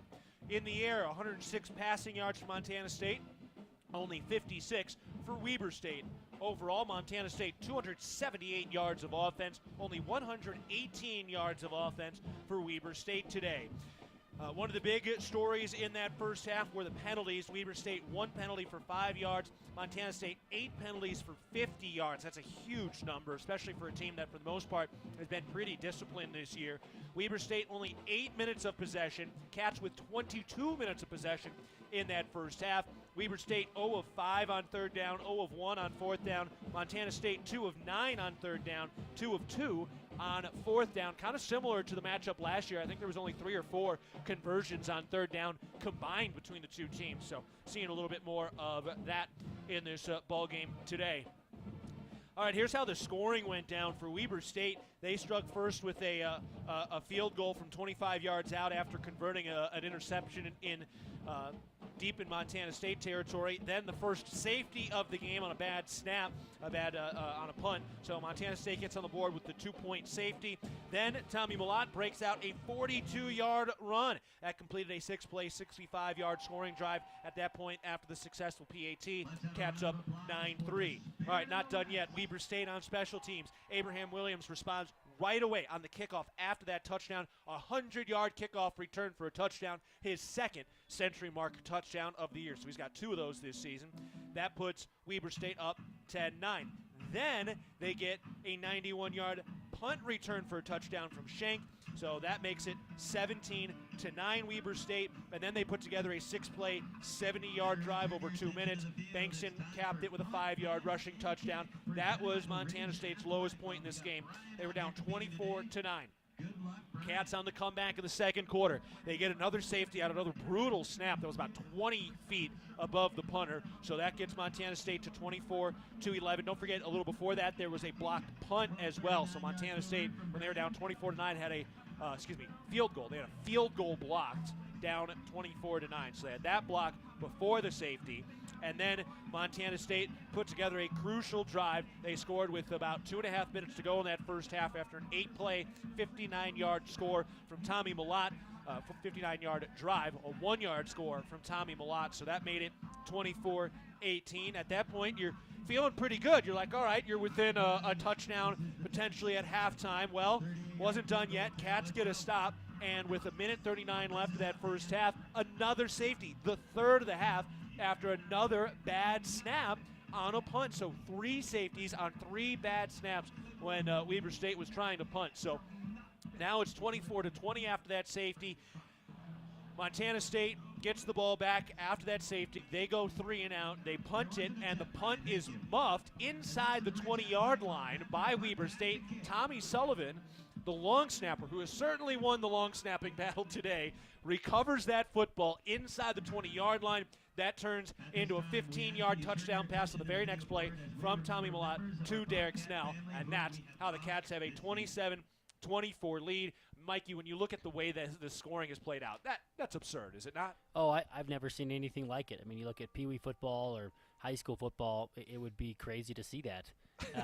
But here we are at the college level, and it's hard. It's hard to long snap. And then you factor in that you have a couple high ones, and then it becomes a mental issue, and we've all, probably can relate on some level.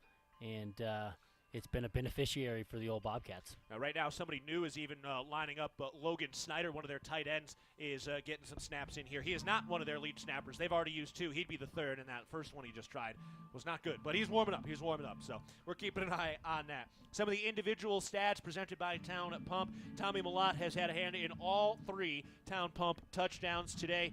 Malott 12 of 20 through the air. He's been a little off the mark. He's had some open receivers and could have put it in a little better spot. 106 yards through the air, a touchdown and 1 interception today. Malott 16 carries, 127 yards, 2 touchdowns, including the 42-yard score. Lane Sumner 7 carries, 32 yards. Elijah Elliott, 2 carries for 11. Willie Patterson, 1 carry for 2. Patterson, another 4 catches today for 23 yards. Derek Snell, 2 catches, 22 for a touchdown. Sumner, 2 catches for 5 yards. Alston, 1 catch for 26. Pickering, 1 catch for 14. Elliott, 1 catch for 10. And Dowler, 1 catch for 6. For Weber State, Barron 4 of 10 through the air, 56 yards. McMillan 4 carries, 27 yards. Bankston 7 carries, 25 yards. And Bronson Barron 1 carry for 7. Jackson 2 for 3. Malone 1 catch for 36. Bankston 1 catch for 8. McPherson 1 catch for 7. Meacham 1 catch for 5. So that is the full rundown of the stats presented by Town Pump. Bobcat fans, when you buy Bobcat products at the MSU bookstore, you help lower the price of course materials for Montana State students. Shop online at Bobcat Stadium or on campus. The MSU bookstore is your Bobcat gear headquarters. Also, Builders First Source is the leading supplier of professional-grade building materials. Find one of our 9 Montana locations at bldr.com. Builders First Source, a proud sponsor of Bobcat football. We're at halftime. Montana State leading 27-24 over Weber State. We'll take a break. This is Bobcat football from Learfield.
Kendall Ford Lincoln of Bozeman, your Ford truck headquarters. From F-Series trucks to Ford SUVs, we can help you find just the right Ford for you, for your busy life. Stop by or visit KendallFordBozeman.com. All right, we're going to take a break. We're at halftime. Montana State leading Weber State 27-24 in a top 5 matchup in Bozeman today. This is Bobcat football from Learfield.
Montana State leading at halftime today, 27-24 over Weber State. Check some of the scores from around the Big Sky at halftime. Idaho coming off that big win at Missoula last week. Right now, Idaho is tied 21 points apiece at home against Portland State.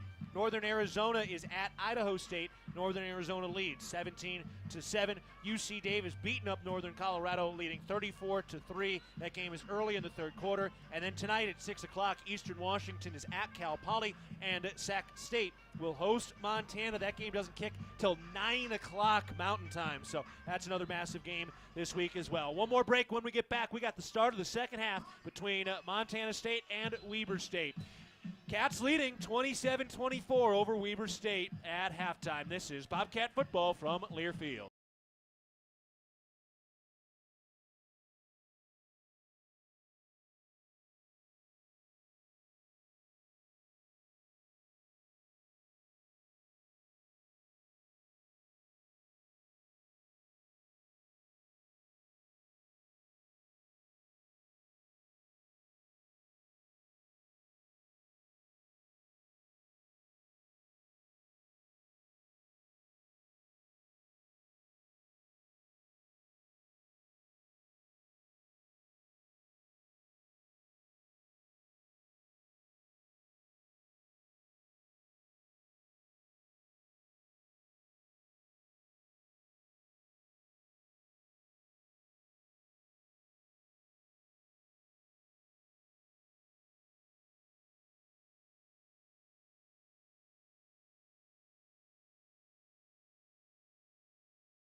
Cats leading 27-24, starting the third quarter. Let's pause 10 seconds for our network station identification. This is Bobcat football.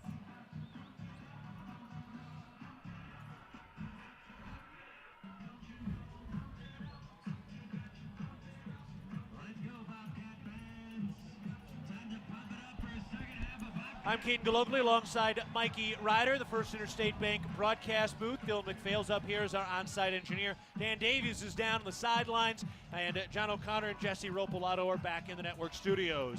Here is the kickoff to start the second half. Kicked from right to left by Montana State. That ball is caught. No, not caught. It lands in the end zone. Finally got another touchback here. So pushing and shoving after the whistle. No flags. All good to go. And Weber State will take over. All right, Mikey, here we go. We're getting ready for the second half with the Cats up 27-24, erasing an early 15-point deficit. What are you looking for here? Yeah, I think they just got to pick up right where they left off. They got to win on third downs. They've really limited this defense or this offense and done a really good job thus far. They got to pick up right where they left off, stop the run first, make Bronson Barron beat you with his arm. Weber State with a football. They start at their own 25-yard line, going from left to right. Here's the snap. Barron runs up the middle, cuts back right, and he dives forward. Stopped just shy of the 30-yard line after about a 4-yard gain. Dan Davies is down on the sideline. Dan, what are you looking for as we start this second half? Well, the rain has slowed down a little bit, but it's still going to be ball control, take care of things, And like Coach Fegan said, catch snaps, catch punts, all that type of thing in special teams. Second down snap, thrown into the flat for the running back. He's running left toward the sideline, and he is bounced out of bounds. Boy, that was a nice tackle, shedding his blocker. That was Ty Okada that got in there. He just saved a first down, and now it's 3rd and short for Weber State. Yeah, good job shedding his blocker, utilizing the sideline as that 12th defender and forcing him out of bounds. Smart, savvy play by a guy that's made a lot of plays on this Bobcat defense over the years. Yeah, that play was initially blocked very well, but as you said, Mikey, Okada shed his block and made the play.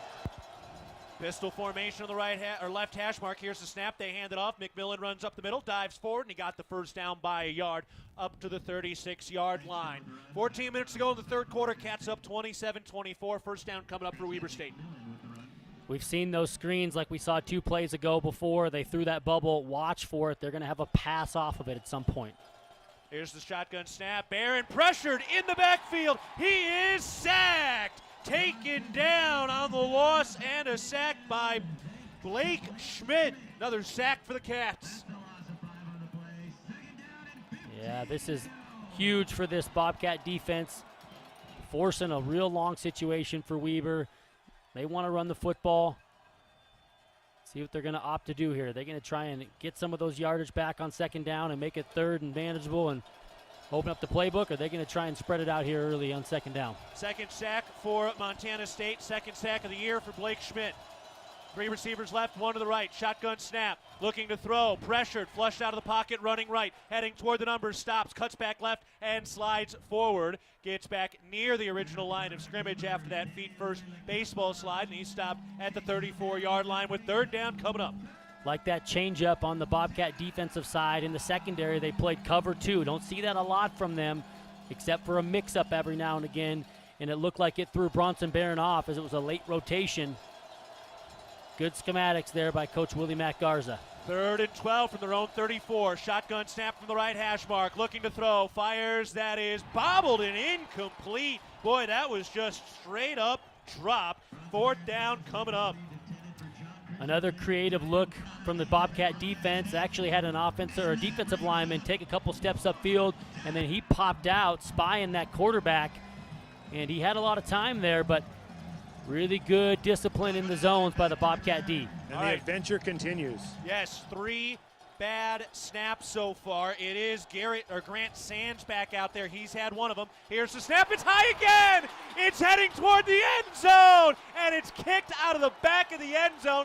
A 4th safety on another brutal snap.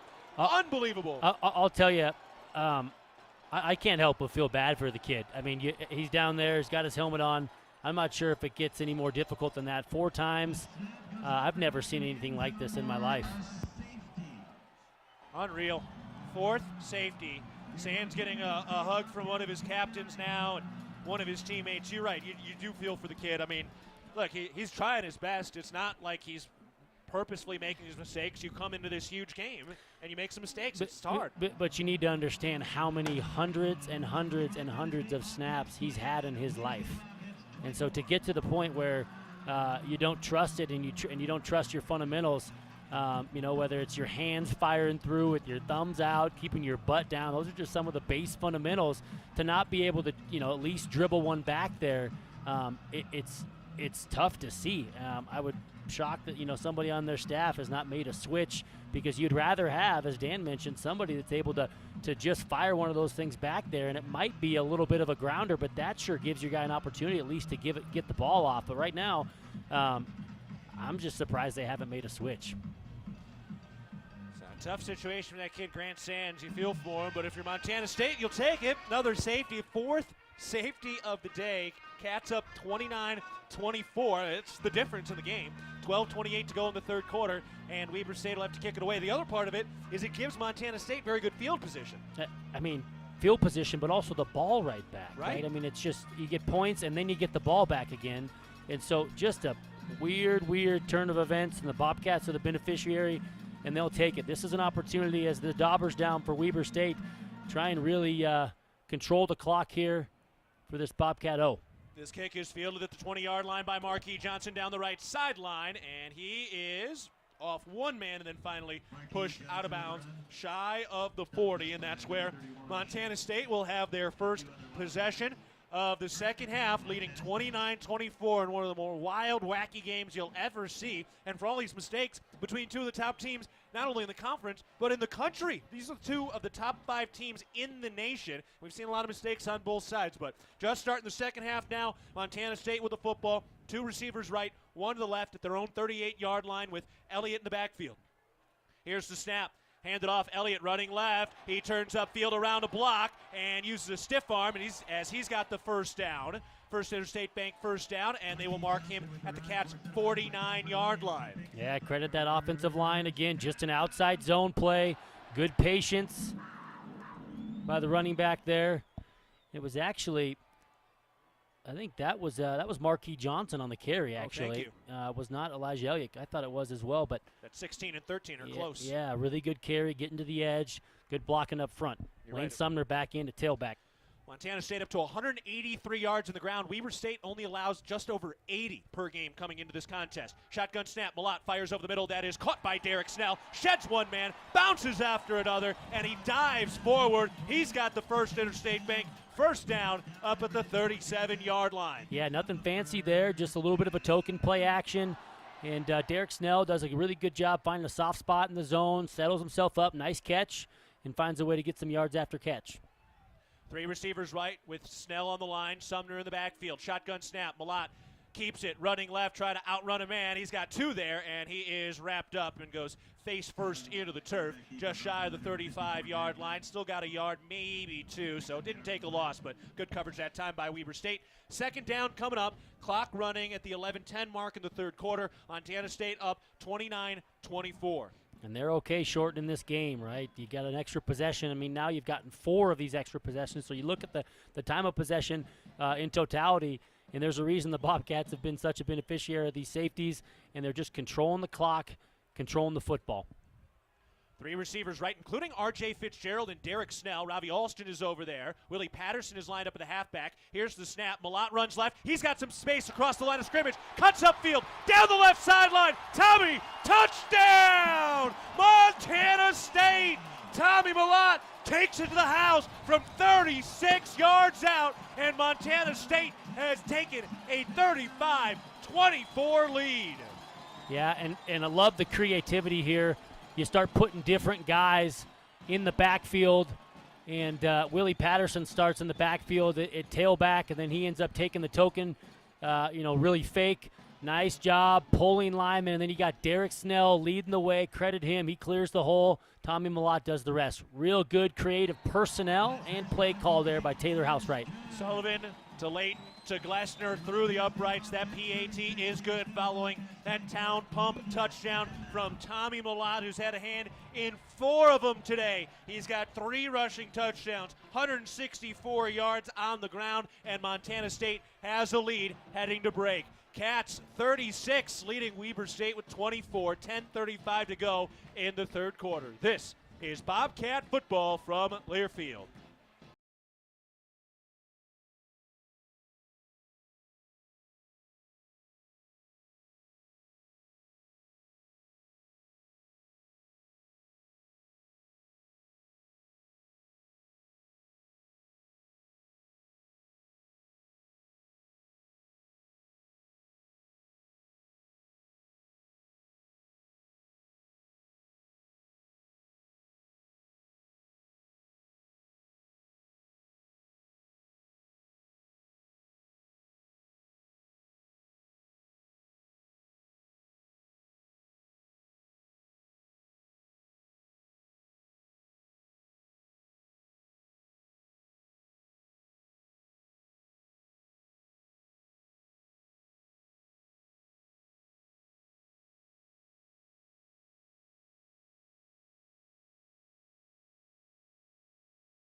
10:35 to go in the third quarter. Montana State has taken a 36-24 lead over Weber State. Tommy Mellott has another 4 touchdowns today. He has just struck for a 36-yard touchdown run on a 4-play, 62-yard scoring drive that lasted fewer than 2 minutes. Dan Davies is down the sideline with Lewis Kidd. Dan?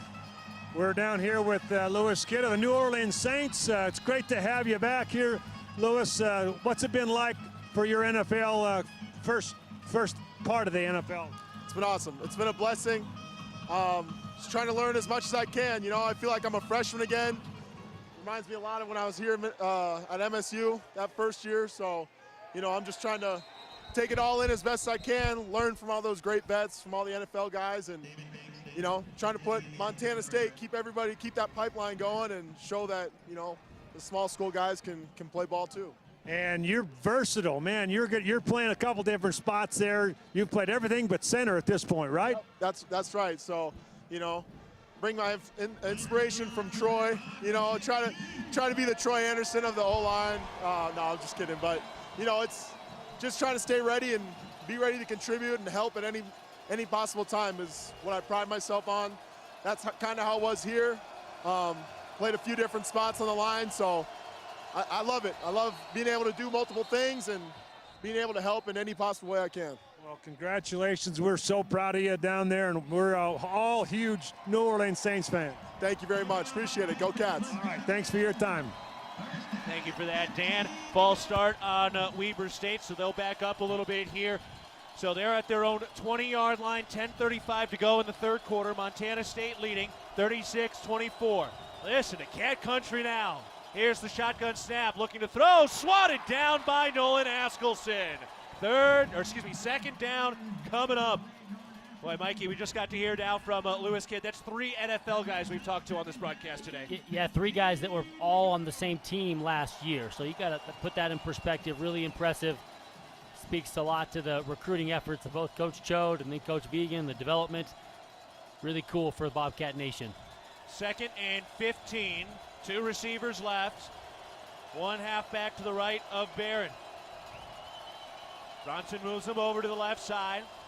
Shotgun snap, hands it off. He runs left through an arm tackle in the backfield, and then Kendrick Bailey brings him down. Ball is loose, and I think Weber State got it. Boy, a fumble there. They're saying he was down, so no fumble after about a 6-yard gain. So now 3rd down coming up. Here's another huge play. 3rd down feels even bigger now with all of these muffed punts or mistakes on the snap by Weber State today. Yeah, and you start feeling that on offense. Don't be, fooled. You're trying to get these things converted because you know what the result might be when you're on special teams. And so offensively, you feel some of that pressure cooker. Who's the most nervous guy in the stadium right now? Weber's punter. Here's the shotgun snap on 3rd down, looking to throw, pressure in the backfield. He's brought down. Kenneth Iden was the first one there. It's a 3rd down sack. Ben Seymour will get credit for a half sack as well. Yeah, what an awesome thing to see. Ken Iden, the Bozeman High product, and he has just come on lately, gotten stronger and stronger, stepped in last week against UNC as Brody Grebe was out with the targeting penalty, and he's just contributed. He was really dominant at the AA level, high school, and he's proven he can play here. Logan Snyder now ready to snap this punt for Weber State, one of their backup tight ends. He does snap it a little high, able to haul it in, and they finally get this punt off. Fair catch called for, and Taco Dollar brings it in at the 40-yard line. So they went to a sophomore tight end, Logan Snyder, and he finally got it there. They get a punt off. And, boy, you can breathe a little easier if you're Weber State, and that will take us to a timeout here. 9:05 to go in the third quarter. Montana State leading 36-24 over Weber State. They've got the ball when we come back. This is Bobcat football from Learfield.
See every pulse-pounding, buzzer-beating play in astounding detail with a patient experience and second to none, experienced doctors and advanced technology.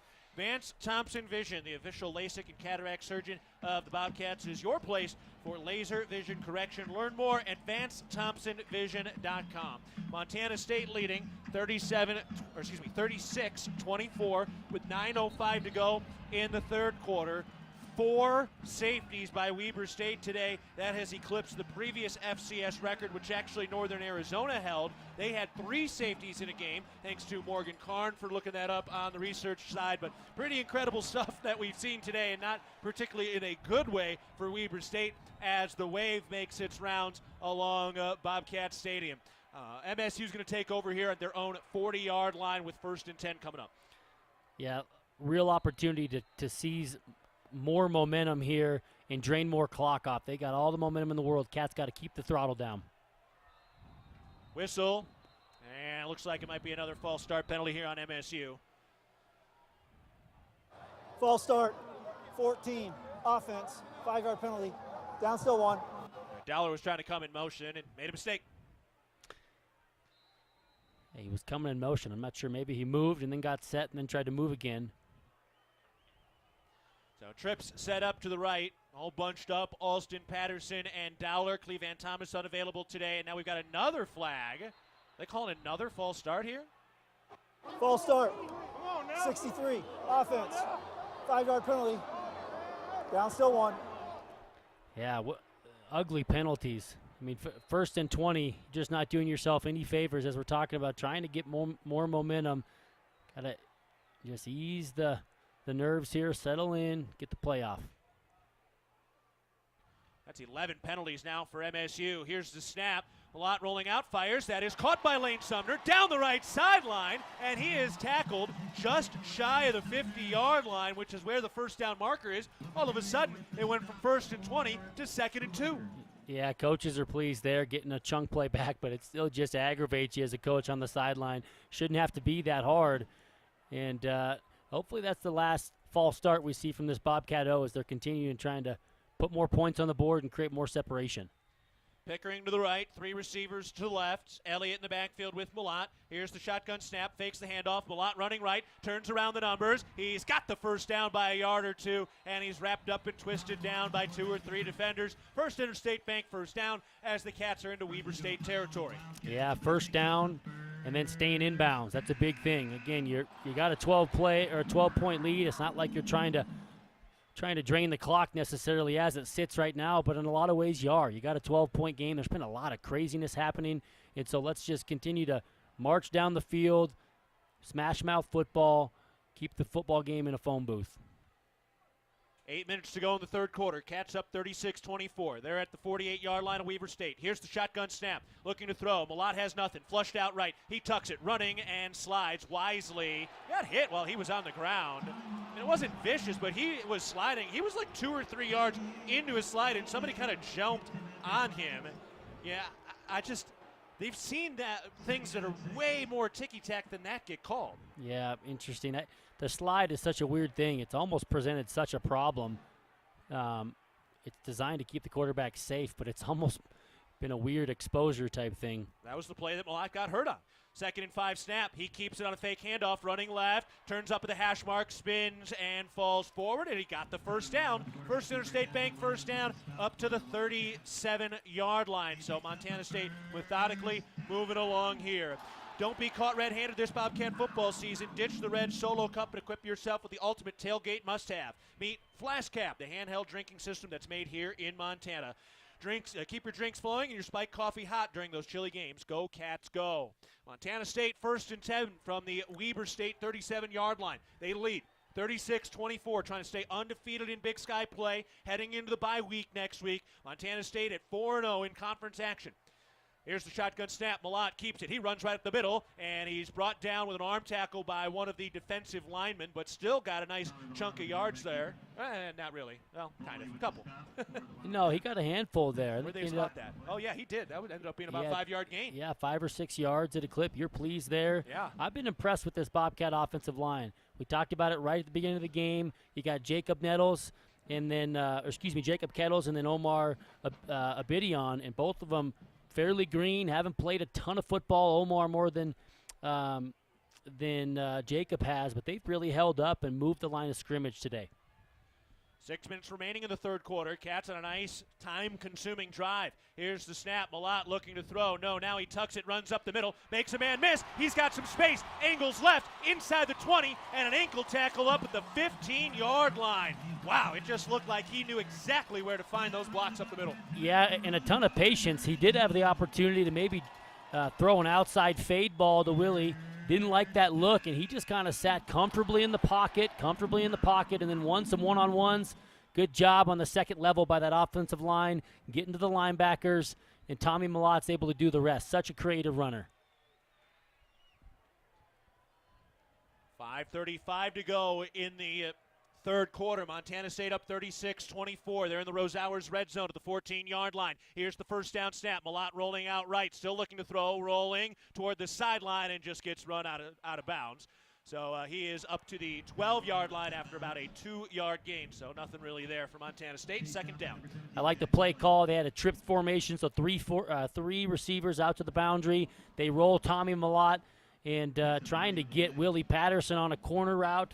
Credit the Weber defense, good coverage, but it's always given Tommy that opportunity to tuck it and run if he needs to, and he's able to at least get back to the line of scrimmage, actually gain a couple yards. Really good, smart play call by Taylor Housewright. Turned out to be a 3-yard gain. 2nd and 7. Still can gain a first down. Cats at the 11-yard line of the Rosauers red zone. Here's the shotgun snap. Hands it off. Sumner up the middle, and he is sandwiched as he twists forward up to the 8-yard line. So another decent gain there. Now it's 3rd and 3 deep in Weber State territory. And with all the momentum that they have, I could be wrong, but hope they get this 3rd down and move the chains. But I wouldn't be surprised if they're going to count on going forward on 4th down. If they come up short here, they got a lot of momentum, and it would really suck the life out of this Weber State team. Devin Slaughter is in, the former Army Ranger, the walk-on. He's in the backfield in front of Malott. Here's the snap. They hand it off to Sumner. He runs up the middle. He's got the first down inside the 5-yard line, and he pushes the pile forward before going down at the 3-yard line. First Interstate Bank, first down, and the Cats will set up 1st and goal to go from the 3-yard line. Is that cool to see Devin Slaughter in there or what? Right, a guy that's fought for our country, and really cool story in the news on him, and just a really sounds like a neat kid, has accomplished so much, and to get the opportunity to come and be a part of a Bobcat team, and he's getting on the field, pretty special. Taylor Housewright found him while he was bouncing at the R-bar. Empty backfield, 2 receivers, Patterson to the right, Alston to the left. Shotgun formation, Patterson in motion. Here's the snap, pop pass. Patterson turns upfield, and he's spun down a yard shy of the goal line. Wow, what a tackle. I think that was Eddie Hackert again, and he just saved a touchdown. He was on the cusp, 2nd and 1. I got to tell you, that's a really nice tackle. He was man-to-man. Willie goes in motion, so he's got to go behind the formation and then make a tackle in space, and he does just that. Here's the snap, handoff, R.J. Fitzgerald into the end zone. Touchdown, Montana State. R.J. Fitzgerald scores again, his 4th career touchdown, all coming this season, and Montana State opening things up in a big way. They're up 42-24 with 3:14 to go in the third quarter after that town pump touchdown. Good to see R.J. Fitzgerald, the Dillon native, getting in the end zone again. Typically, he's the guy catching a lot of those flat routes or doing a lot of the unselfish blocking. Good to see him to get into some scoring.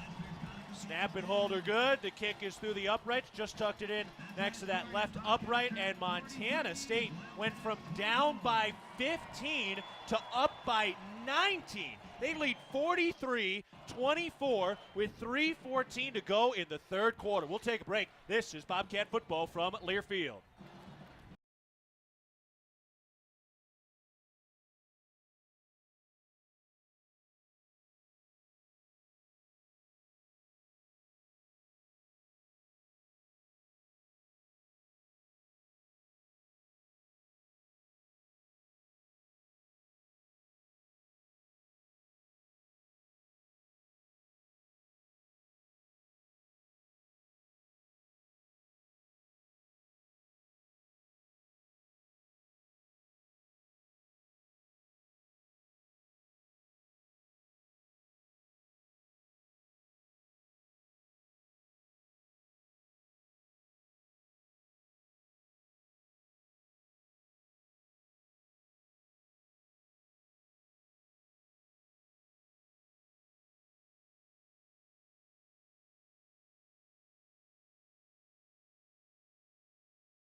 Montana State an 11-play, 60-yard drive over 5 minutes, 51 seconds, and they have opened up a 43-24 lead over Weber State with 3:14 to go in the third quarter. Veterans Day is right around the corner. The Ribbon Chop House is proud to honor those who have served. From November 1st to the 11th, 5% of steak sales will be donated to local veteran organizations at your Montana Ribbon Chop Houses. Dine in or carry out. We also remind you that Interwest Moving and Storage is the official moving company of the MSU Bobcats. Mikey, since MSU got a safety with 6 minutes to go in the second quarter, that started a stretch of 34 unanswered points by Montana State. An incredible stretch here. Yes, the safeties were a big part of this game, but now Montana State's really grabbing a stranglehold. Absolutely, and you got to give them credit for capitalizing all the momentum, and you have to.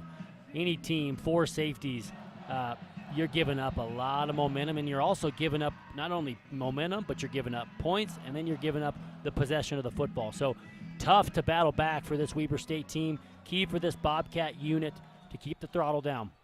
Here's the kickoff from Glessner down the middle. That is caught in the end zone, and they will take a knee. Well, it's starting to dry up a little bit. The clouds are starting to dissipate. We can see some light dusting of snow up on the top of the Bridgers right now and to our right as well. And Montana State starting to feel themselves now. They lead 43-24, 3:14 to go in the third quarter. And this Cats defense once again has found a way to stiffen up as the game has gone on. Yeah, and they got to have some big plays on offense, this Weber team does. Don't be surprised if you see them take some shots downfield, test these corners of Montana State. From their own 25-yard line, bad snap. Barron able to recover, rolls out right, pressured, throws, incomplete, and they throw the flag.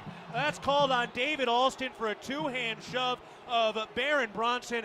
If they're not going to call the tackle on Personal Tommy foul, Malott. roughing the passer, 94, defense, 15-yard penalty, automatic first down. How in the world are you going to make that call on Alston? Yeah, I had my eyes downfield. I was watching McPherson run. He took 3 steps before he fell. It was a two-hand push. Barron didn't just go down. He took 3 steps and then lost his balance, which gives you an indication of how not hard that shove was. That's another pretty brutal call. 3:08 to go in the third quarter. Malott doesn't get those calls. Here's the shotgun snap. They hand it off, running up the middle, and McMillan is finally gang tackled at the 44-yard line. So the personal foul moves them up. That's a 4-yard gain to the 44-yard line. Second down coming up. Those are the penalties, though. You just can't leave it any question into the hands of the refs. So got to get those out of the memory here in this Bobcat D. I like that last play. Really good run fits. Playing really physical. This Bobcat D has played well today.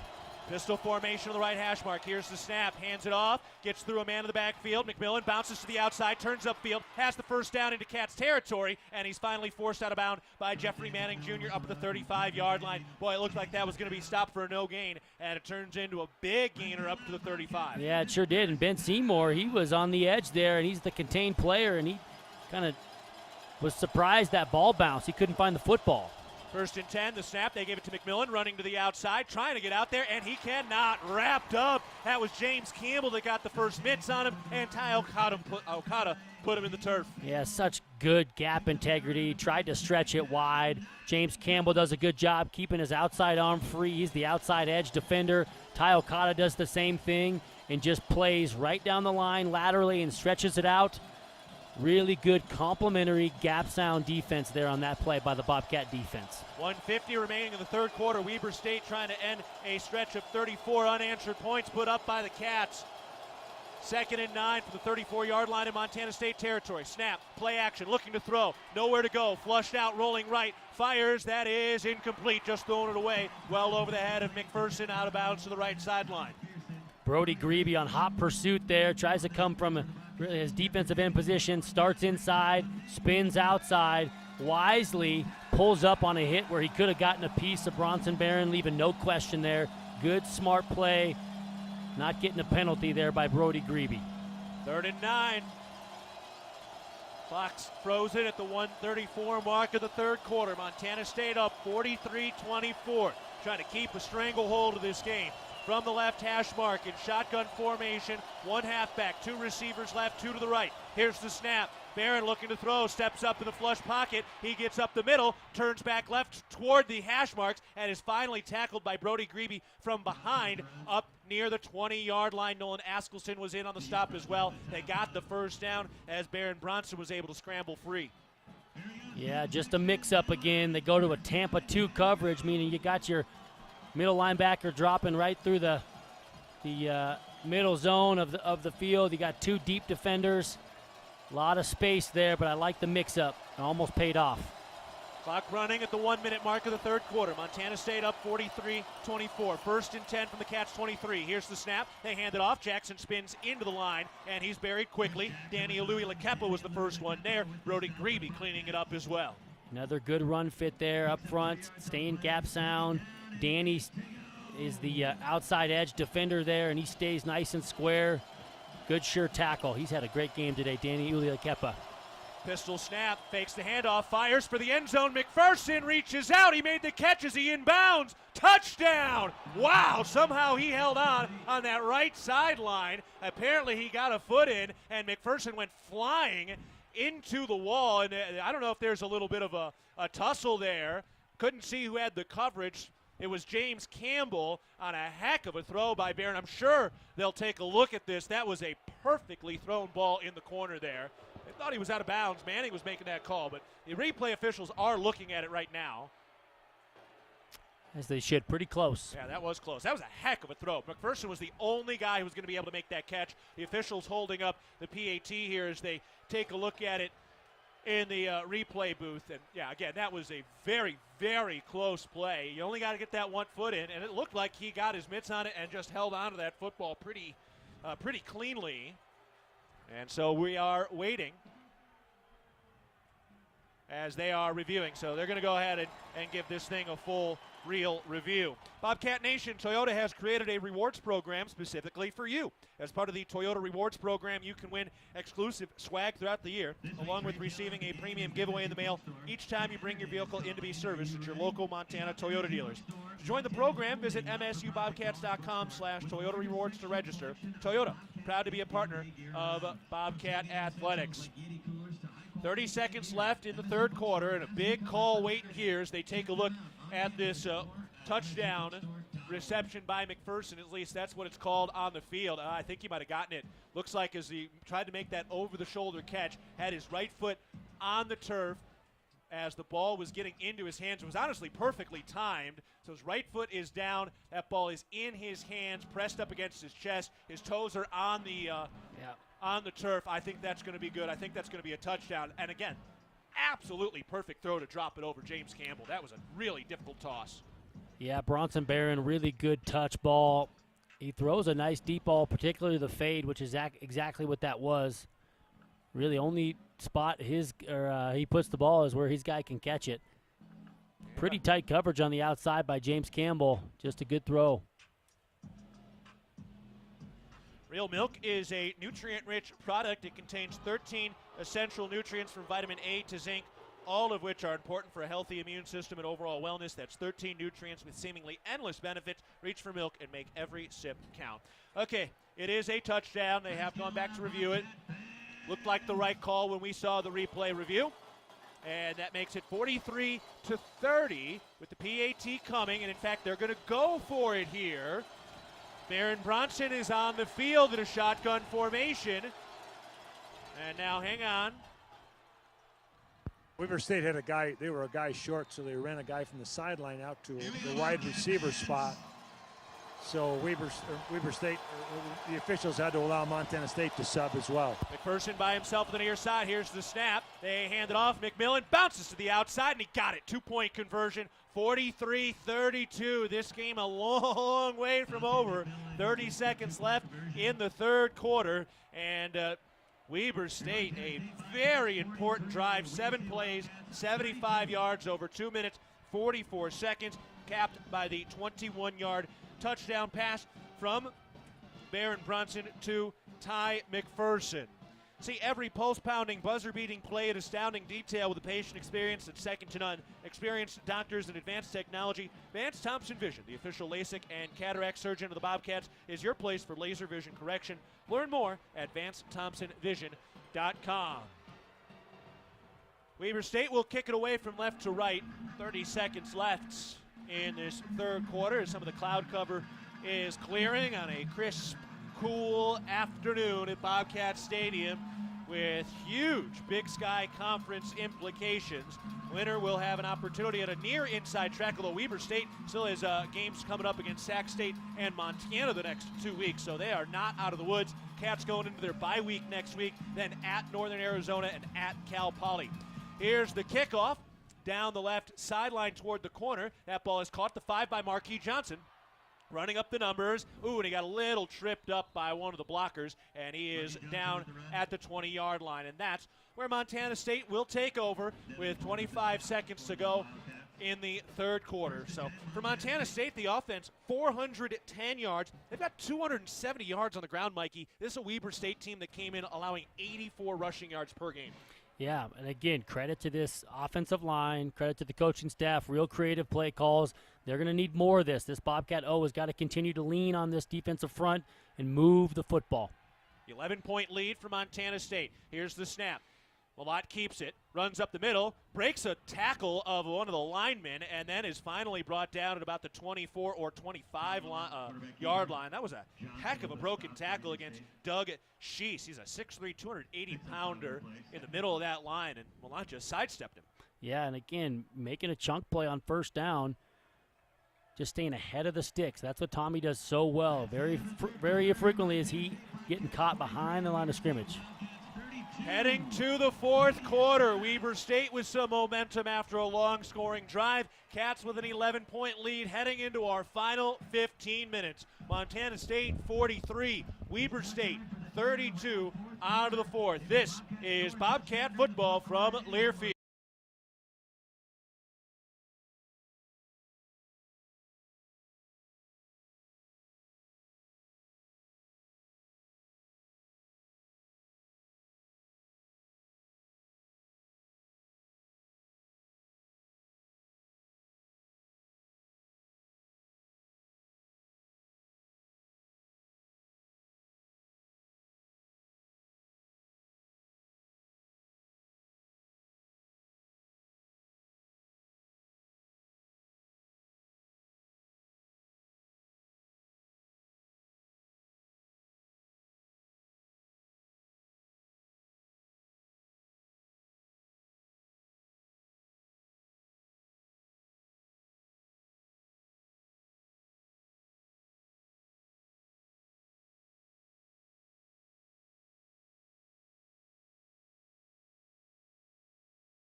If the Bobcats score a touchdown during the fourth quarter at any home or away game during the regular season, 4 lucky fans will be selected to win a prize. Sign up today at msubobcats.com/RAV4, the number 4. All right, here we go. Getting into the fourth quarter, Montana State leads it 43-32. Weber State has the most recent score. That snapped a stretch of 34 unanswered points by Montana State. So the Cats have an 11-point lead going into the fourth quarter. You take it, but Weber State found a little confidence on that last drive. Yeah, they sure did, and this is why this drive is so pivotal. You got to continue to own the line of scrimmage, which Montana State has done thus far, really on both sides of the football. So this Bobcat O-line's got to take over. This is how Coach Vegan wants it. Coach Armstrong wants it. When you got to lead, you got to protect it and drain the clock and really wear down this Weber State defense. Town Pump stats at the moment: Montana State 415 yards of offense, Weber State 189. The penalties today: Weber State only 2, Montana State with 11. Here's the quarter-by-quarter score so far today. Weber State outscores Montana State in the first 17-9. In the second quarter, Montana State outscores them 18-7, and then in the third quarter, Montana State outscored them 16-8. So it's been a wild game for safeties for Montana State as well. Dan Davies is the man down on the sideline as we get set for this fourth quarter of play. Dan, what are you looking for in the final 15 minutes? Well, similar to what you guys were talking about, it's so important for this Montana State offense to burn some more clock here in the fourth quarter. They took 8 minutes off in that third quarter. A nice 6 to 8 minute drive right here and a touchdown would be perfect. Montana State with well over 20 minutes of possession today as we get into this fourth quarter. 2nd and 5, catch at their own 25-yard line. 3 receivers left, shotgun snap. Malott looking to throw, steps up in the pocket, cuts back left across the line of scrimmage. He's at the first down marker, running toward the sideline. He beat a man down the left sideline, pushed out of bounds at the 50-yard line, and a flag in the air. Finally, Malott gets the call, and that'll add to the 25-yard run by Tommy Malott of the First Interstate Bank first down. And that puts him at 235 yards rushing in 26 attempts here on the afternoon. Quite the performance After for play 10. was over. Personal foul. Late hit out of bounds. Number 17 in defense. 15-yard penalty. Automatic first down.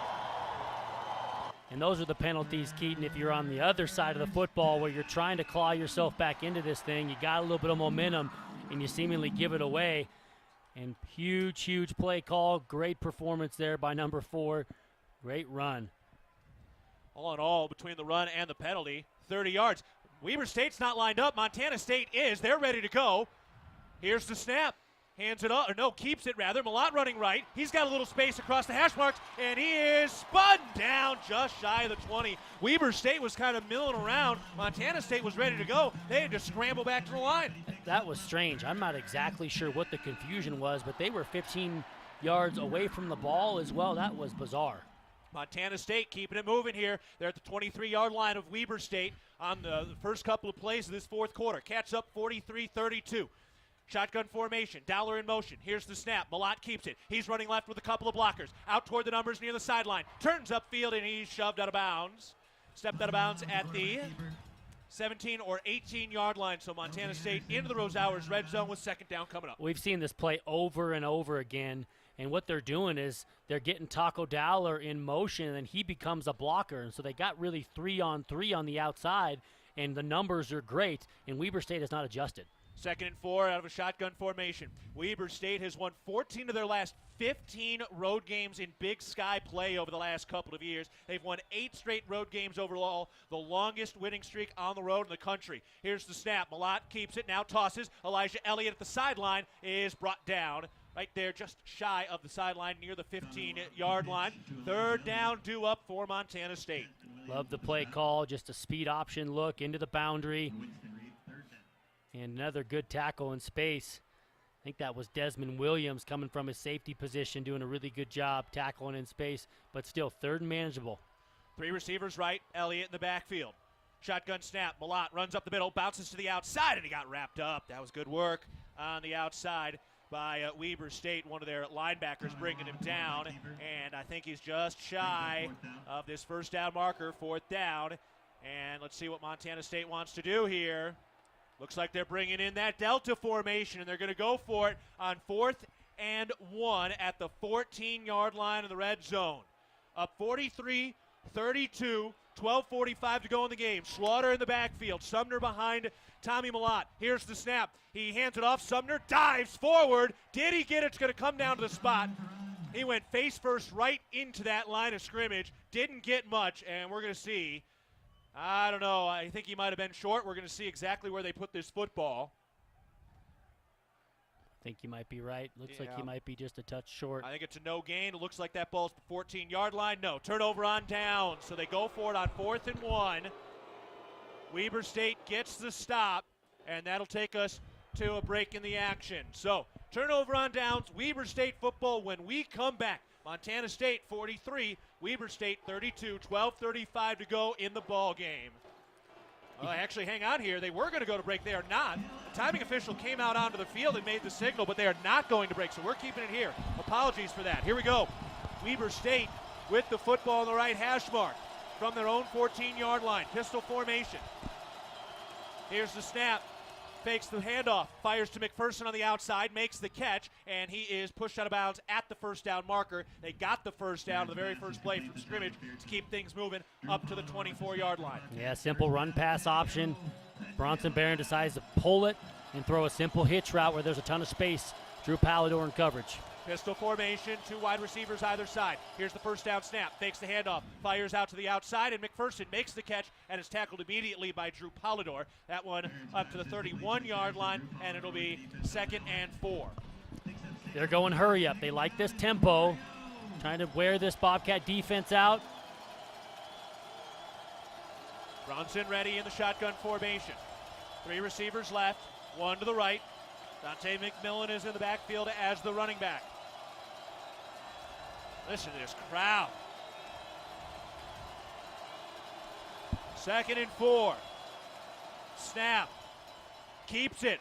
Quarterback runs up the middle, dives forward, and he got the first down. Needed 4, he got 5 up to the 36-yard line, and Baron Bronson able to pick up that first down for Weber State.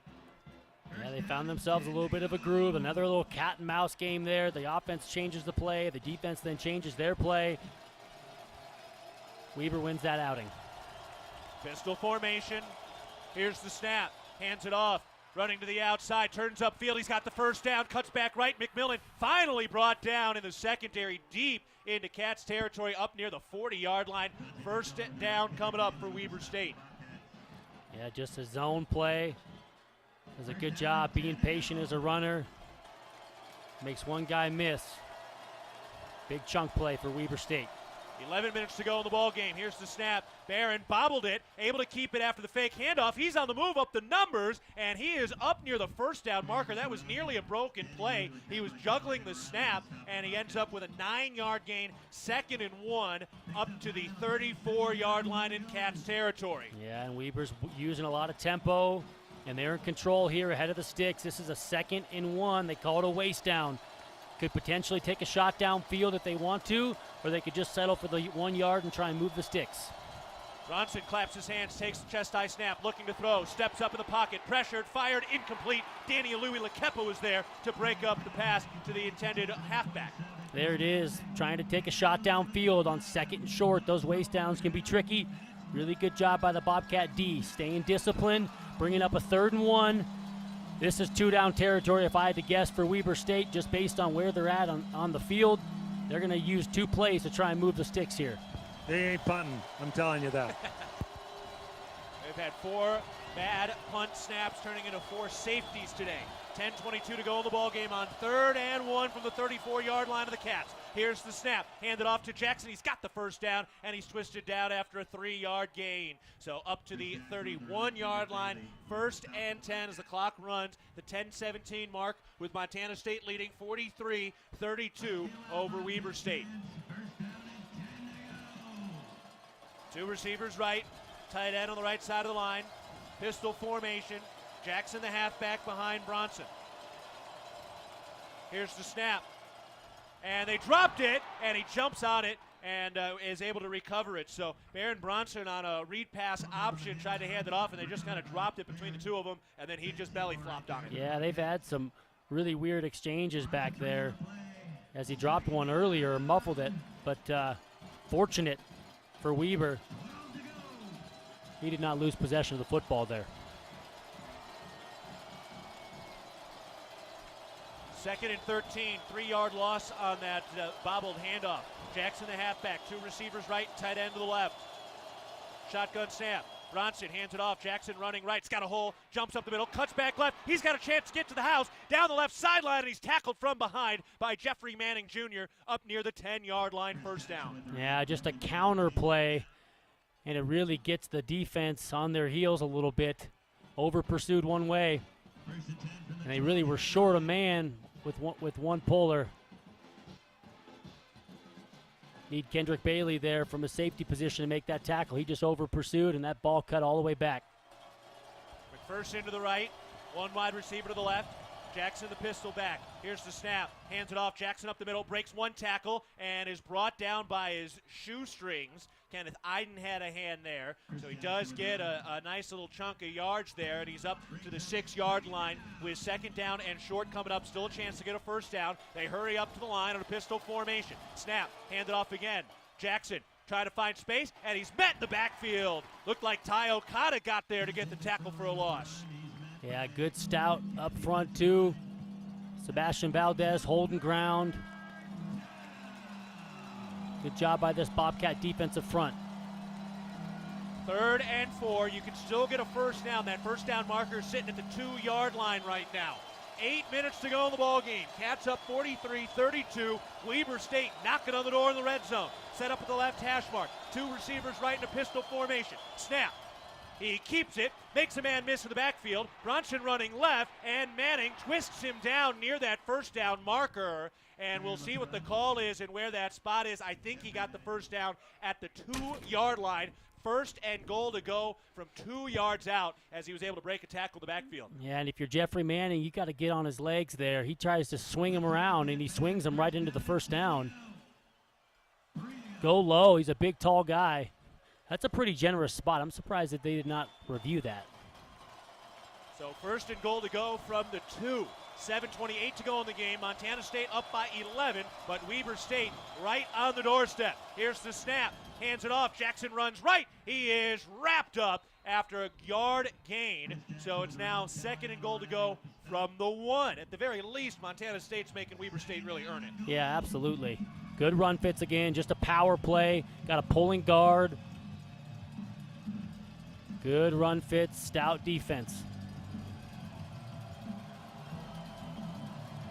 14th play of the drive coming up from the 1-yard line on 2nd down. Snap, they're trying to sneak it in, and he is in there. Touchdown, quarterback sneak by Baron Bronson. He's into the end zone for a touchdown. So that makes it 43-38 with 6:49 to go, and Weber State presumably will go for 2 here to try to make it a 3-point game. That was part of the reason they went for 2 earlier on their last score. And these are plays that as an offensive coordinator you've got dialed in. You've got 4 or 5 2-point conversion plays that are in your pocket that you feel really good about. We've already seen one, and it was successful with a little trickery. We'll see what they got up their sleeve with the 2nd attempt. 2-point attempt for Weber. 3 receivers left. Here's the shotgun snap. Pressure the backfield. Fires toward the corner of the end zone. Tip free, incomplete. Pressure on the outside, and great coverage by Callahan O'Reilly to keep the tight end from making that catch, and it's still a 5-point game. Huge 2-point stop. Yeah, really good play by Callahan O'Reilly. Good technique there to finish. Good what you call man eyes. He was man-to-man on that tight end. It's easy to lose focus and lose your guy in traffic there, but did a good job being in his hip pocket, getting the football on the ground. That's a big thing, keeping it a touchdown game rather than a field goal type game. 6:49 to go in the ball game. Montana State leading 43-38 over Weber State. This is Bobcat football from Learfield.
Montana State leading 43-38 over Weber State. Just 6 minutes, 49 seconds left in the ball game. Let's pause 10 seconds for our network station identification. This is Bobcat football.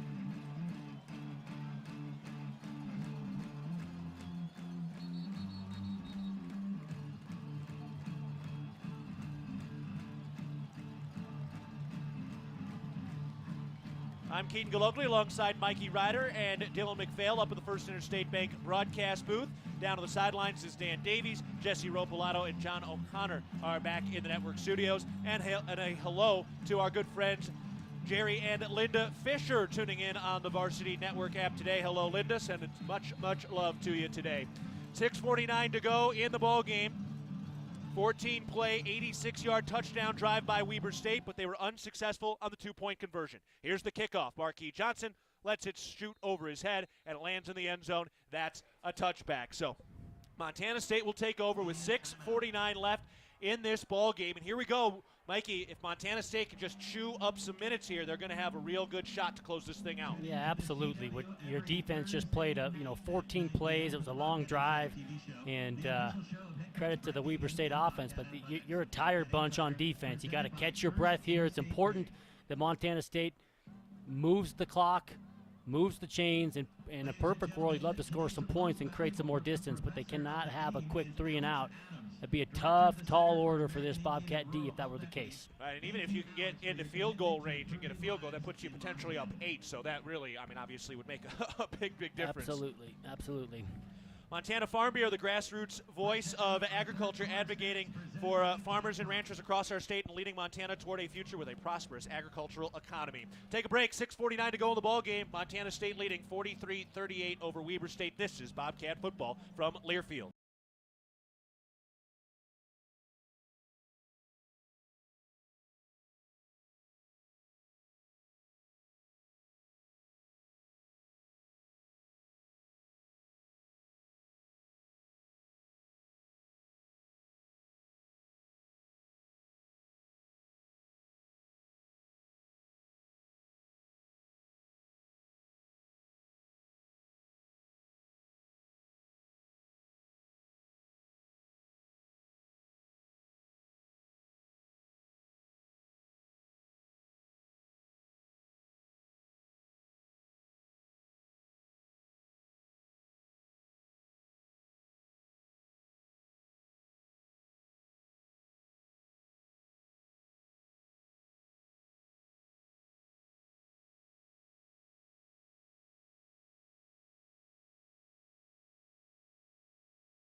Back at Bobcat Stadium, 6:35 to go in the ball game. Montana State leading 43-38 over Weber State. And the first play was a 6-yard run by Tommy Mulat, who has his first 200-yard rushing game this year. And in his career, last year, his career high was 180 yards late in the season. And now today, well over 250 yards. Lane Sumner's in the backfield next to Mulat. 3 receivers right on 2nd and 4. Cats have the ball at their own 31. Here's the snap, hands it off. Sumner runs left, and he dives forward. He is a yard shy of the first down marker. And now another big third down coming up, 3rd and 1 from their own 34. Yeah, just an outside zone play there. Lane able to gain a few yards. This offensive line has done a good job today. The main culprit has been the outside zone play. They utilize their athleticism, trying to get lateral. These backs have done a good job. Big third down right here. Bobcat football is brought to you by Bridger Steel. Create lasting beauty with Bridger Steel metal roofing, siding, and accent panels. Shotgun formation. Here's the snap. Hands it off. Sumner up the middle, dives forward. That is really close, and it looks like he got it. Nice spot for the Cats, and a First Interstate Bank first down. That was close. And we talked about it that was an important third down, Dan. You called no it. Doubt. No doubt. Lane Sumner hopping off the field here. Elijah Elliott jumps in the backfield for Montana State. Sumner not putting any weight on that right foot. He just jumped off on that 1 foot. Man, it's been a tough year for injuries. Sean Chambers out today, injured. Cleveland Thomas out today because of some administrative stuff. He didn't get in trouble. He didn't do anything wrong. It was not his fault that he's out on the field today. 1 receiver left, 3 to the right, and Snell the tight end. Here's the snap. Malott runs up the middle. He's got a hole. He's through the line of scrimmage, and he's tackled just past the first down marker. First Interstate Bank, first down up to the 44-yard line. Great run blocking by that offensive line. Give more kudos to the Weber State safety. Desmond Williams has made a lot of tough tackles coming from his safety position downhill. He makes it look really, really easy, albeit after 10 or 12 yards. But if he doesn't make those tackles, it's a touchdown, and he's done that numerous times today. Cats up 43-38, 4:30 to go in the fourth quarter. Cats trying to get that clock to bleed as quickly as possible. 3 receivers left, tight end on the line. Elliott in the backfield. Here's the snap. They hand it off. Elliott running left, dives forward up to the 50-yard line. Got a nice, hearty 4-yard gain, so it'll be 2nd and 6 coming up. And another good run by Elijah Elliott. What a season Elliott has had. Yeah, such a patient runner as well. Really stretches that thing laterally and waits for his seam or his gap, and he just puts his foot in the ground.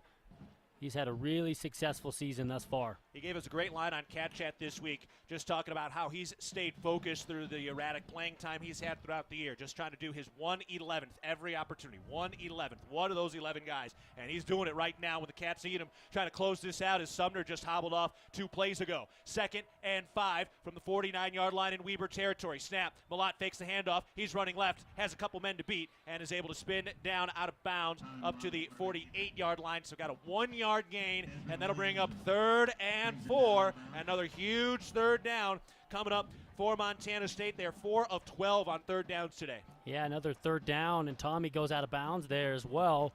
Oh, they're going to... Clock's running, though. They're running the clock. It continues to run. Of course it over does. 2 minutes. Yeah, Yep. thank you, Dan. Yep. And so that's a fortunate circumstance there as the clock continues to run. Key third down here for this Bobcat O. 3:10 remaining in this game. Cats up 43-38. Shotgun snap. They hand it off. Elliott runs into the line of scrimmage, and he got bottled up a yard in the backfield. Oh, and now a little extracurricular activity. Some pushing, some shoving. Rush Reimer was in the middle of it. No flags. Reimer got pushed down a little bit. It didn't seem to be too extracurricular there initially. I'm not 100% sure, but something got a little wrong there. Everybody got a little feisty. No flags. And now Montana State will have to punt with 2:35 remaining in the clock running. Still 20 seconds on the play clock, so you can take this down to about 2:10 before you have to snap it. Yeah, I got to have a good operation time. Snap and kick. Get this thing off. Good cover unit here. Sullivan's got his hands on the football at the 50-yard line. Here's the snap, chest high, perfect. Layton puts it in the air, angling toward the 10-yard line on the left sideline. That lands at the 10-yard line, and it bounces out of bounds. What a beauty from Bryce Layton just when the Cats needed it, and that will take us to a break. Game's on the line. Defense trying to close it out when we come back. 2:07 to go. Bobcats lead 43-38 over Weber State, and Weber State will have the ball at their own 10-yard line after this timeout. This is Bobcat football from Learfield.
Bridger Brewing is home to award-winning locally crafted beer and pizza. Bridger Brewing, cheers to every adventure being better than the last. Also, Town Pump, the exclusive sponsor of the exciting Brawl of the Wild, invites you to visit a Town Pump store on your way home for gas and snacks. Safe travels from Town Pump. 2 minutes, 7 seconds to go in the ball game. Montana State leads 43-38, so they've got a 5-point lead. Weber State taking over at their own 10-yard line. Willie Patterson pumping everybody up, crowd getting loud. Weber State near that Sonny Holland end zone. This is it. Montana State's defense trying to put this game away. And if you're not standing up in this stadium being loud, I'm not sure why you're here. This is it. This is where this home field advantage is so key. Huge possession for this Bobcat D. Cats try to go to 5-0 in Big Sky play heading into the bye week. Pistol formation from the right hash mark on 1st and 10. Snap. Bronson looking to throw. Fires over the middle. McPherson missed it. In and out of his hands. Weber State has had some serious drops today. Yeah, unfortunate there. Almost bounced into the hands of a defender. 2nd and 10. Danny Uliopka just was right there. Almost had a chance at it. Yeah, he was in coverage. It almost had enough height for someone else to get underneath it. 2:03 remaining. 2nd and 10 from their own 10-yard line. Snap. Bronson looking to throw. Fires into the flat of the right side. Caught by the running back McMillan, and he's immediately out of bounds right at the 10-yard line as he tried to turn upfield. I don't think he knew he was that close, and all of a sudden, it's 3rd and 10. The bell's going to start tolling here at Bobcat Stadium. Absolutely, and Weber's trying to go a little bit hurry up, not giving Montana State an opportunity to adjust. Big 3rd down. They got the cheetah package on the defensive line. Kenneth Iden on the inside. Here's the snap. Bronson looking to throw. Takes a deep shot down the right sideline. Way out of bounds. 4th and 10 from their own 10-yard line. Under 2 minutes to play. Yeah, love the mix-up in coverage. They're dropping into what looks to be a Tampa 2 coverage, which basically turns into 3 guys deep and a handful underneath. Just got to keep guys in front of you here. Don't be surprised. You see a Sebastian Valdez or a Brody Grebe presence here. Got to get pressure on this quarterback. Listen to this place.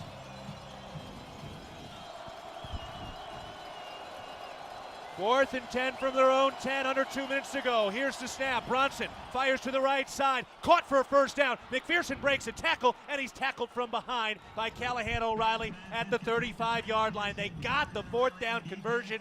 First down up to the 35, 1:45 remaining in the ball game. Yeah, I call that a hole shot, really just right behind your corner defender. Weber State needs a touchdown. They're down 5. Here's the snap. Bronson flush, runs up the middle, looking for a blocker, cuts back left at the left hash mark, and dives forward. Got another first down up to the 50-yard line. 2 huge gashing plays by Weber State's offense. Yeah, he was trying to point out his blockers there. He's not moving very well. Looks like he's hobbling just a touch. They have all 3 timeouts. Pistol formation, clock running at the 1:20 mark. Snap, handed off, runs up the middle, and tackled immediately. Beautifully done by Ben Seymour to bring him down. And we've got a whistle and a timeout called by Weber State. Seymour a little slow to get up. He's back on his feet now, but that's the first timeout by Weber State. That's going to take us to a break as well. Coming up from the 50-yard line, Weber State has the football facing 2nd and 8. 1 minute, 17 seconds left. Cats lead 43-38. Weber State needs a touchdown when we come back. This is Bobcat football from Learfield.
Did you know that Mountain Hot Tub was voted Hot Tub Dealer of the Year for the best service after the sale since 1979? Visit Mountain Hot Tub at Gooch Hill and Huffine. 2nd and 8. Weber State has the football at the 50-yard line. They trail by 5. Cats leading 43-38, 1:17 to go in the ball game, and Bobcat Stadium is as loud as it's been all year. Beautiful warm-up for Cat Chris coming up at the end of November. You got it. Cats try to stay undefeated in Big Sky play, looking for a program record, 17th consecutive win in this stadium. 2nd down snap. Here it is. Bronson fakes the handoff, looking to throw, pressured, fires for a screen. McMillan makes the catch. He runs up to the first down marker and is pushed out of bounds by Simeon Woodard. Got the first down, so 1st and 10 from the 42-yard line with 1:11 to go on the clock. Pause, getting out of bounds. Yeah, those Cats are playing Tampa 2 coverage again, pretty soft. Bronson Barron just finds finds McMillan. He's just the check down there. Pretty easy, 10, 12 yards. McMillan's hobbled too. He got hit in the knee. He's really having a hard time putting weight on that right foot right now. 2 receivers right, 1 to the left. McMillan's still in there and injured. 1st and 10. Here's the snap. Bronson fires to the left side. Caught, and he's immediately out of bounds. Intended and caught by the tight end, Justin Malone. No gain. 2nd and 10. And McMillan getting helped off the field. Boy, he was really grinding that thing out. Ouch. 1:07 remaining in the game. Cats up 5. And that leaves them with their 1 back. Chris Jackson. Josh Davis unavailable today. He's their leader. He's been out the last 2 games with an ankle injury. Jackson as the pistol, in the pistol formation as the halfback. Steps up now to the left hip of Barron. 3 receivers right on 2nd and 10. Here's the snap. Barron looking to throw. Pressured. Fires over the middle. Incomplete. Little bit low, maybe a little bit out of the reach of Christensen. Callahan O'Reilly was ready to lay the boom, and now it's 3rd and 10. Weber State up at the Cats' 42-yard line, trailing by 5 with a minute to go. I love the discipline there by Callahan O'Reilly. Finding that crosser coming from his left to his right. Good job finding it. 3 receivers right. Jackson the halfback. 1 receiver to the left on the left hash mark. 3rd down snap. Here it is. Bronson looking to throw. Steps up in the pocket. Fires incomplete for McPherson. And again, Callahan O'Reilly was right there, ready to lay the boom, but kept the foot off the gas pedal just enough. Yeah, wisely, right? Those crossers are where you can get in trouble. You see some of the, excessive force or helmet to helmet or targeting. Big 4th down. They were able to convert earlier. Let's see if the Bobcat D and Willie Mack Garza, are they going to come after him, or are they going to opt to sit back in a softer zone and try and keep things in front of them? This could be the game. 1 minute left. Cats up 5. 4th down for Weber State at the Cats' 42. Shotgun snap. Bronson fires over the middle. That is caught. Oh, what a catch.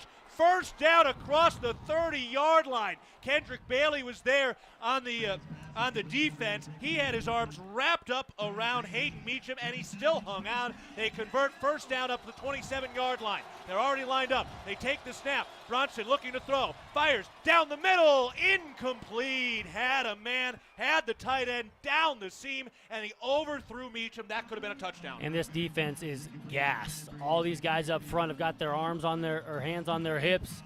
They are gassed, and they didn't get much of a pass rush at all there. 40 seconds left in the game. Weber State needs a touchdown. They trail 43-38 with the football at the Cats' 27-yard line. They face 2nd and 10. They've converted 2 4th downs on this drive. Shotgun snap. Bronson looking to throw. Fires into the flat. Caught by the halfback who fell after he made the catch. Bankston had it, had plenty of space in front of him, but he kind of tumbled it down as he made that catch. Big break for Montana State, and a timeout called by Weber State. They're down to their final timeout now. Boy, that was another big break. Cats have caught a lot of breaks in this game. They sure have. They sure have, and they'll take it there. Bringing up a 3rd and 6, 3rd and 5. Again, obviously goes without saying, but 4 downs here. They got to score a touchdown to win. This Bobcat D looks a little bit gassed. This timeout can help them get a little bit of their win back. Yeah, you got to credit Weber State getting 2 4th down conversions on this drive alone. That's a good Weber State team. There's a reason they're ranked number 5. There's a reason they've won 4 of the last 5 Big Sky titles. Their quarterback, Bronson Barron, is a 3rd-year sophomore. He came on in that spring season, so he basically has 3 years of starting experience and is not backing down from one of the best environments you will find on a Saturday in America. 35 seconds to go in the game. 3rd and 5 for Weber State. They're at the Cats' 27-yard line, preparing for their 14th play of this drive. Montana State up by 5. Shotgun snap. Bronson fakes it. Sacked! Callahan O'Reilly whips him down to the backfield. 4th down coming up. And a timeout by Weber, their final. Called by Willie Mack right there. Yeah, I love that. Love the aggression there. Brings up a 4th and 10. We got the 3rd, 4th, and 10 opportunity. This Bobcat defense, they're going to come up with this final one. Time's a charm, right, Mikey? That's the truth, Dan. 3rd time's the charm. Dan, how loud is it down there? This place is rocking right now. Well, 3rd down, 4th down, take your pick. They are loud and rowdy here. Shout out to Firehouse Subs, keeping us fed and full and with all the energy we need to bring you the final few moments of this ball game, which has been crazy. Remember, Montana State has gotten 4 safeties from Weber State today. Montana State was down by 15 the first half. They took a lead into halftime. They had 34 unanswered points in this game. Weber State coming back with 2 big touchdown drives late in this contest. And now they face their 3rd, 4th down on this drive. 31 seconds to go. Weber State at the Cats' 27-yard line, trailing 43-38. Shotgun formation. Snap to Bronson. Flushed out right, pressured, throws, caught, no! Incomplete! McPherson had it, and he dropped it. Ball game over. Cats will win it. Montana State will win it. McPherson had the first down. He dropped the football. Bronson was pressured by Callahan O'Reilly, and McPherson, their leading receiver, could not make the catch. And it's a turnover on downs, and Montana State will be able to go into the victory formation. How about the call? Willie Mack Garza, both 3rd and 4th down. I mean, he went in all-out pressure. He went all-out pressure. Going to put Bronson Barron on skates, which he did. He eluded it just slightly, tried to throw it right over the middle, and fortunately just a drop. I'll be honest, I'm surprised as a guy just has a little bit of experience in the secondary that you would allow an inside breaking route in that situation and not take away everything on the inside and force him to throw a nice big fade ball. Kind of a shocker there if you're on me, but fortunate thing for the Bobcats, they escaped this thing with a wild, wild victory. Here's the snap and the knee, and that will do it. What an incredible game. Montana State wins it 43-38. They come back from a 15-point deficit in the first half. They've got the longest home winning streak in program history. They're 17th in a row. Weber State had the longest road winning streak around the country. They had won 8 straight. They lose this game. Weber State hadn't lost an FCS road game since November of 2019, and today the Cats hang on and win 43-38. Montana State is now 7-1. They are by themselves in first place in the Big Sky at 5-0 heading into the bye week. Brent Vigen is 19-4 as the Bobcats head coach, and he is 12-1 in Big Sky play. And Mikey, the Cats faced all the adversity you could. They had plenty of breaks break their way, and they found a way to get the win at home today. Yeah, and look, games, sometimes they work like this. A lot of breaks for this Bobcat team. And you know what? Some days you don't get these types of breaks, so you got to take them. And here you are, beating a really good team in Weber State, and really and truly in the driver's seat for the conference championship, which hasn't been accomplished here since 2012. That's a big, big deal. And then also the driver's seat as you look into the playoffs and for one of those top seeds. At Montana State University in Bozeman, we like to think outside, but not just because we have access to some of the best outdoor recreation on the planet. We like to think outside because we are creators, researchers, artists, and thinkers breaking boundaries in over 250 fields. Montana State University, Mountains and Minds. Mountain Cold Refreshment, made to chill 2022.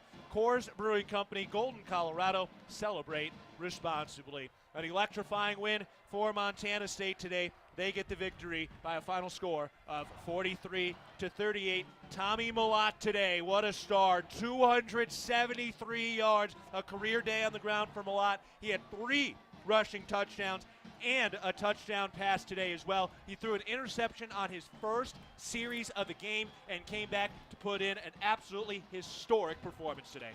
Yeah, and he is such a crafty runner and such a tough runner. But I tell you what, first off, give credit to the offensive line. 2 guys that filled in, Jacob Kettles, Omar Bedian. Now, look, Omar's played quite a bit, but Jacob Kettles doing what he did today, that's an awesome thing. But I think it was really good to see Tommy. He made some wise decisions on sliding, on getting out of bounds, because he knows he can't be taking some of those hits like he's taken. So, all in all, what a performance by that Bobcat team across the board. Special teams got to get some things dialed in, there's no doubt, but it's a lot of fun to coach off of a win as opposed to coaching off of a loss. And no Sean Chambers today, no Cleveland Thomas Jr., Reddy Short out for the year, 2 offensive linemen down, and the Cats found a way to get it done. Yeah, so plenty of other things that didn't go your way, right? You look at it and we see some of the things within the game, but before the game, you already had some of the cards stacked against you versus a full-force Weber team with the exception of a guy or 2. So that's just why you play the football game right here, and fortunate for these Bobcats, they come up with a W. Don't forget, too, by the way, the volleyball team's got a matchup against Weber State later tonight. That game will get going at 7 o'clock just down the road over there. So they're playing here at home starting at 7 o'clock against Weber State as well. So if you want to keep it rolling, go catch the volleyball team getting going at 7 o'clock. All right, we'll take a break. We got a lot to get to. Cats have won it. They're undefeated in Big Sky play heading into the bye week before November begins. Your final score, Montana State wins it 43-38 over Weber State. This is Bobcat football from Learfield.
Hello, everybody, and welcome to the Rib and Chop House post-game show. Montana State has won it 43-38 over Weber State, the second ever top 5 matchup in this stadium, first ever in the regular season play.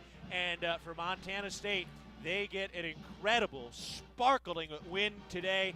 And, man, Mikey, there's so much to unpack for in this game. Dan Davies will have Brent Vegan a little bit, but this was an instant classic today. Yeah, no doubt. And I'm not sure where to start, as you mentioned, unpacking this thing from the special teams plays that we all talked about. You know, and not only the safety. Sure, we talked about the safeties, but what about a punt return for a touchdown, a kick return for a touchdown, all against you? How about the turnover that started your first possession? I think it was the second or third play to throw an interception, right? That first series. Some of the drop balls, some of the on the last drive for Weber, converting 3 times, I think, on 4th and 10. There's just so much here, but when you look at it, I think you really have to highlight the Bobcat D getting off the field when they needed to. But I think more than anything, you got to highlight the offensive line. They've got some injuries that have happened, and to rush for 347 yards, it's absolutely remarkable. We see it, and we've come accustomed to it week in and week out. But here they are again, leaning on the run game and imposing your will on somebody and moving guys up front. And it's just an impressive thing, and it's not even with your starters. Yeah, pretty incredible stuff. We got Dan Davies with head coach Brent Vegan now. Oh, not quite yet. Soon, yeah. So I mean, more on that. I mean, you look at Jacob Kettles. Yep. Really getting his first, majority of his action. I think it's his first career start. Yep. Maybe I'm wrong there, but between him and Omar, and then the rest of the offensive line just did such a tremendous job. And credit to Brian Armstrong, their offensive line coach, getting guys ready. And I just think I'm so impressed with this Bobcat team and the next man up mentality. You got no Sean Chambers. You lose some running backs here or there. It's been an interesting season, but that next man up mentality has really proven to be great for this Bobcat team. Yeah, I mean, it sounds cliche, but, I mean, that really is what it is. And, as you think with a lot of these other guys who are getting that extra year because of COVID, so you got a lot of 5-6-year guys on this roster, and you really see that type of experience to be able to handle that type of adversity. It feels like in almost every single game, outside of maybe some of the non-conference, but almost every single game, Montana State has been down. They have had an opportunity to fold if they really, really wanted to, and they have found a way to come back and make the big plays when they absolutely need it. Yeah, and it speaks so much to the resiliency of this bunch and their willingness to, dig their feet in when adversity hits. And, now in this day and age, high school kids come into college and they think that it's so important that they want to play right away as true freshmen. But here we are seeing this. It is important to get some of these redshirt years. Now, some of them got an extra redshirt year via COVID.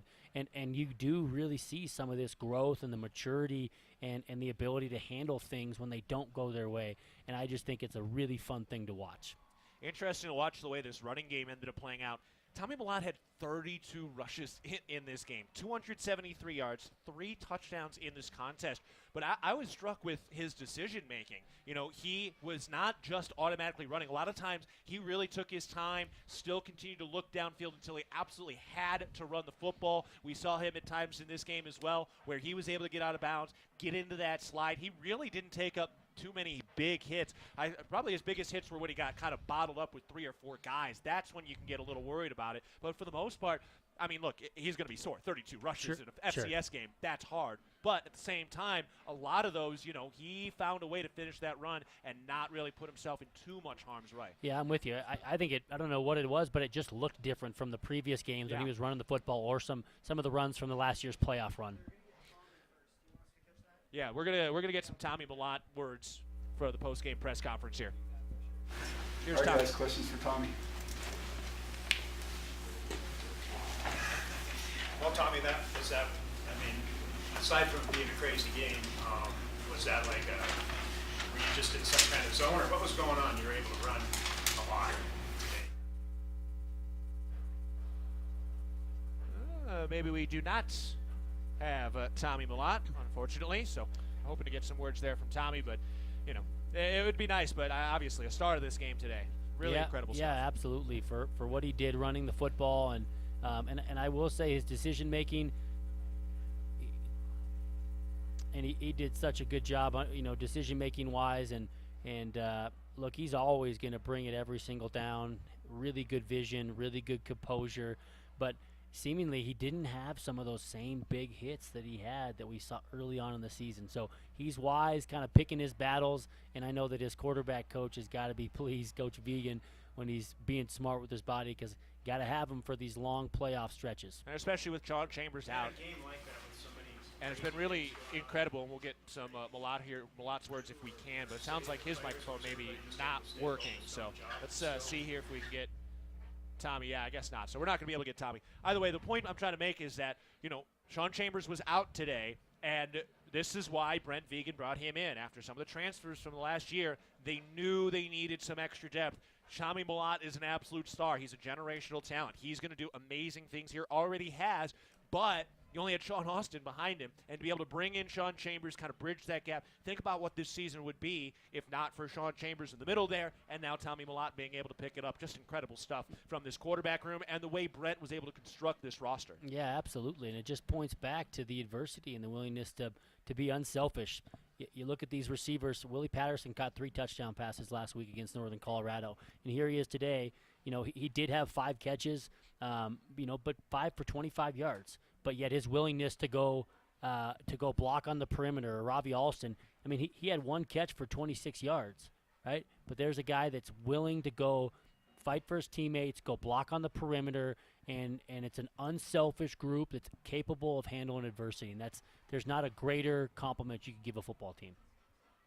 And, the other thing we saw, too, was this defensive line. They had some really big moments in this game.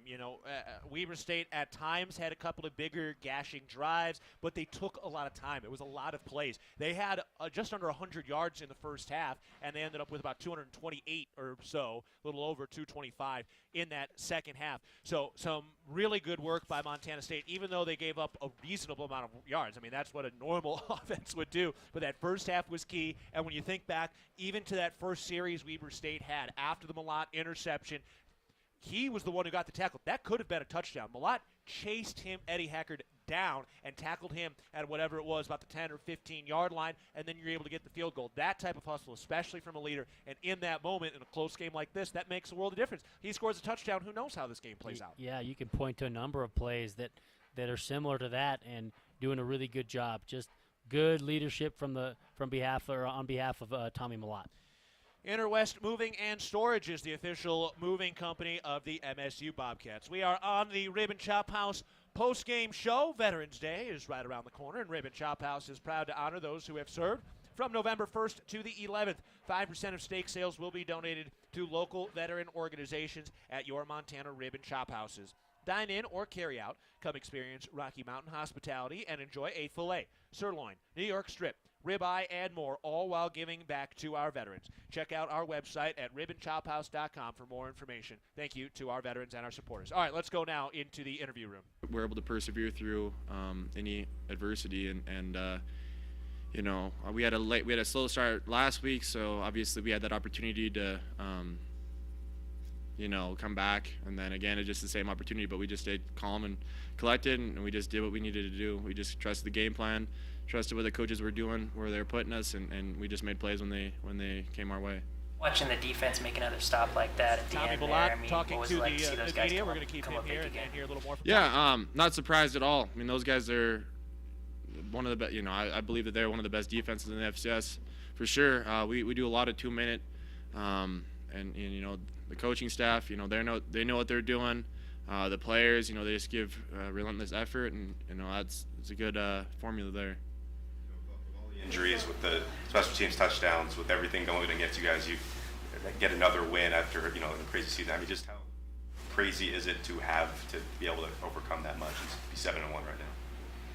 Yeah, it feels great going into a bye week undefeated, and we're excited for the remaining of the season. I think we were, get an opportunity to heal up and get ready for those last few games. But it was extremely exciting today. Yeah.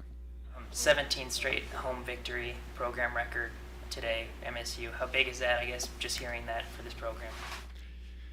Yeah, I mean, it's something that's bigger than all of us for sure. You know, it goes back with Coach Choate in 2019, I'm sure, and you know, it's pretty special. You know, get to play here at Bobcat Stadium with that crowd behind us. A ton of fun, and they got a ton of energy, and you know, I love playing here. So obviously we get that home field advantage, and it's pretty big for us. Thank you. All right, that was Tommy Malott addressing the media. Brent Vegan should be coming up here in just a moment. But it's funny listening to Tommy talk, too, because he's so level-headed. He's just so cool. He really doesn't get too ramped up, keeps that heartbeat down. And now we've got Brent Vegan to address the media. What a performance by him and your offensive line. Yeah, I haven't seen the stats yet, but obviously Tommy was all over, and you know, I thought he obviously, you know, he's full strength, you know, and he showed it today. Made a lot of plays that were scripted and a lot of plays that were unscripted, and that's the beauty of his game. And you know, he's an absolute warrior. So, you know, fun to see him have that success today. And yeah, the O-line played well. I don't know what our final rushing number was, but you know, that's where it starts. 347 on the ground, and you know, 4 safeties. That's, I mean, that's just unbelievable, and yeah, hard to imagine it happened. Well, I think the special teams plays. You know, we give up 2 returns. I mean, how hard is it to give up 2 returns? That's hard. That's complicated. They have good return game, but we have guys there to tackle them. So that's 2 touchdowns, and then, you know, they can't snap the ball, so we get 8 points off of safeties. We get the fumble on the punt return. So, points-wise, the special teams, you know, kind of ended up negating it. I appreciate how our guys withstood that, because defensively we hadn't hardly even been on the field, and all of a sudden we've given up, you know, 17 points. We have the quick turnover. They turned that into 3. I thought our defense, you know, put in some bad situations, both with field position and then just the, you know, the points on the board. It's the projectors on. There's a little remote.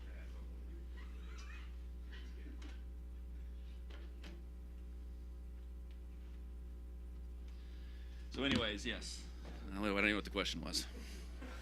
And how comforting it is to have, you know, a Tommy Sullivan, knowing that Yeah, well, back there perfect. You know, that's the type of day that you appreciate him more and more. You know, he's on the money every time. He's hustling down. He got the fumble recovery. You know, because on a wet day like that, that is something that should not be taken for granted. And Tommy just continues to be where he be the unknown man, and let's keep it that way. In a game like that, where I mean, so much wild stuff's going on, how do you keep your team in it? Well, I think when both sides of the ball are doing things, you always got a chance. You know, the floodgates hadn't opened against our defense. Now the returns put points on the board. Our offense had been, you know, having some success moving the football. So I think our guys understood it. There was a lot of football left. Stay in it, believe in each other, and you know, find a way to have 5 more points than them, I guess. That was head coach Brent Vegan visiting with the media after this incredible win, 43-38. And you know, Mikey, it kind of sounds hearing Brent talk there. It sounds he's like almost as shell shocked as we are right now after what we just witnessed. Yeah, and I think you know, they're not immune to the wildness of a game like that, Yeah. right? I mean, they have emotions, and how everybody handles a little bit differently, but there's no way that he can't you know, feel some of what everybody else felt here in the stadium. Now, it's his job to be calm, cool, and collected, and that's how he is, and his team, you know, carries that exact same mantra as well, and it proved to be very beneficial. But he had to have known that this was a wild, wild football game, and he does. All right, we got a lot to get to in the Rib and Chop House post-game show, but we're going to take a break. Know what's below, tap, click, or call 811 before you dig. Brought to you by Montana, 811.org. More of the Rib and Chop House post-game show coming up. Cats win it 43-38 over Weber State. They remain undefeated in Big Sky play heading into the bye week next week.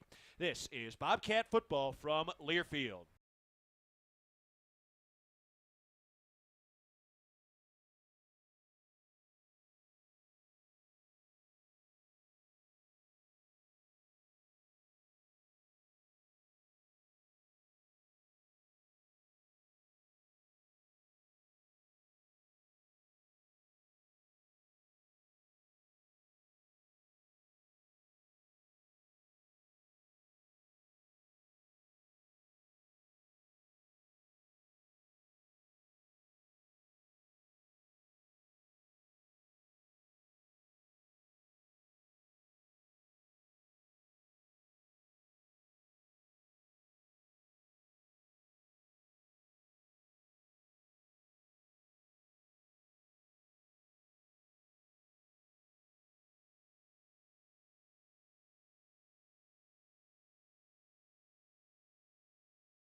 Back in the Ribbon Chop House post-game show. Let's get to our highlights from today as Montana State has won 43-38 over Weber State. And we remind you that our highlights today are presented by First Security Bank. So let's hear some of the highlights from this incredible win for Montana State.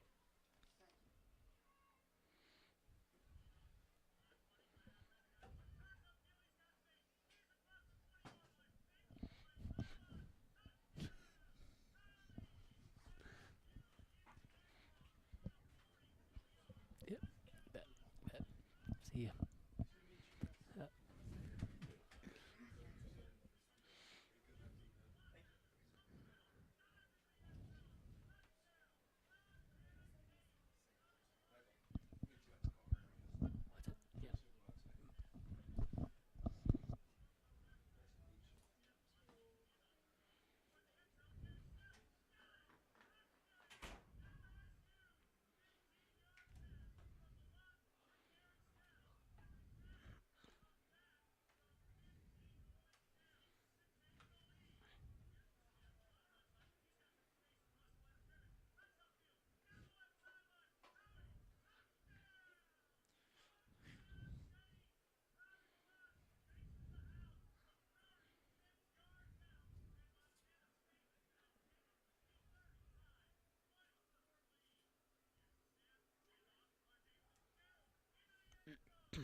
And after that Callahan O'Reilly sack, Montana State was able to get a stop, and that was the final play of the game. So that sack by Callahan O'Reilly was the third to last play of the ball game. They got the fourth down snap, and then they got to take the knee, and the Cats get the win.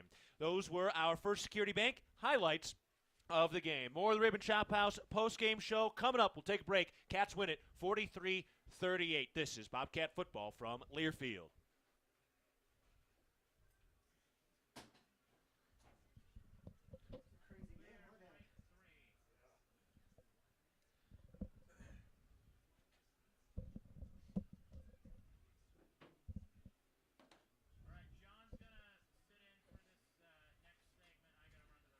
Okay, thank you. South Dakota State's going to win. They're up by like 20. Are they? Yeah.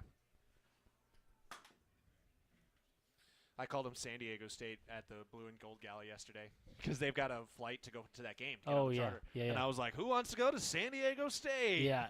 People were like, It was somebody was like, South Dakota. I was like, what did I say? He was like, San Diego State. I was like, oh. And I just laughed. Yeah. And in their defense, I'm a professional. I should know. But it was funny. I mean, whatever. I mean, it is what it is. We all did. And then everybody after, oh, man, that was so great. You were so good, except for that South Dakota State's thing. So funny. I was dying. Oh.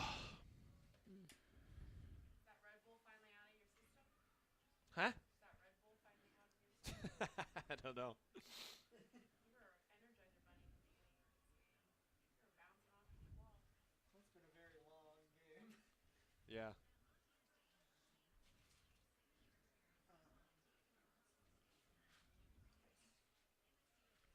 All right.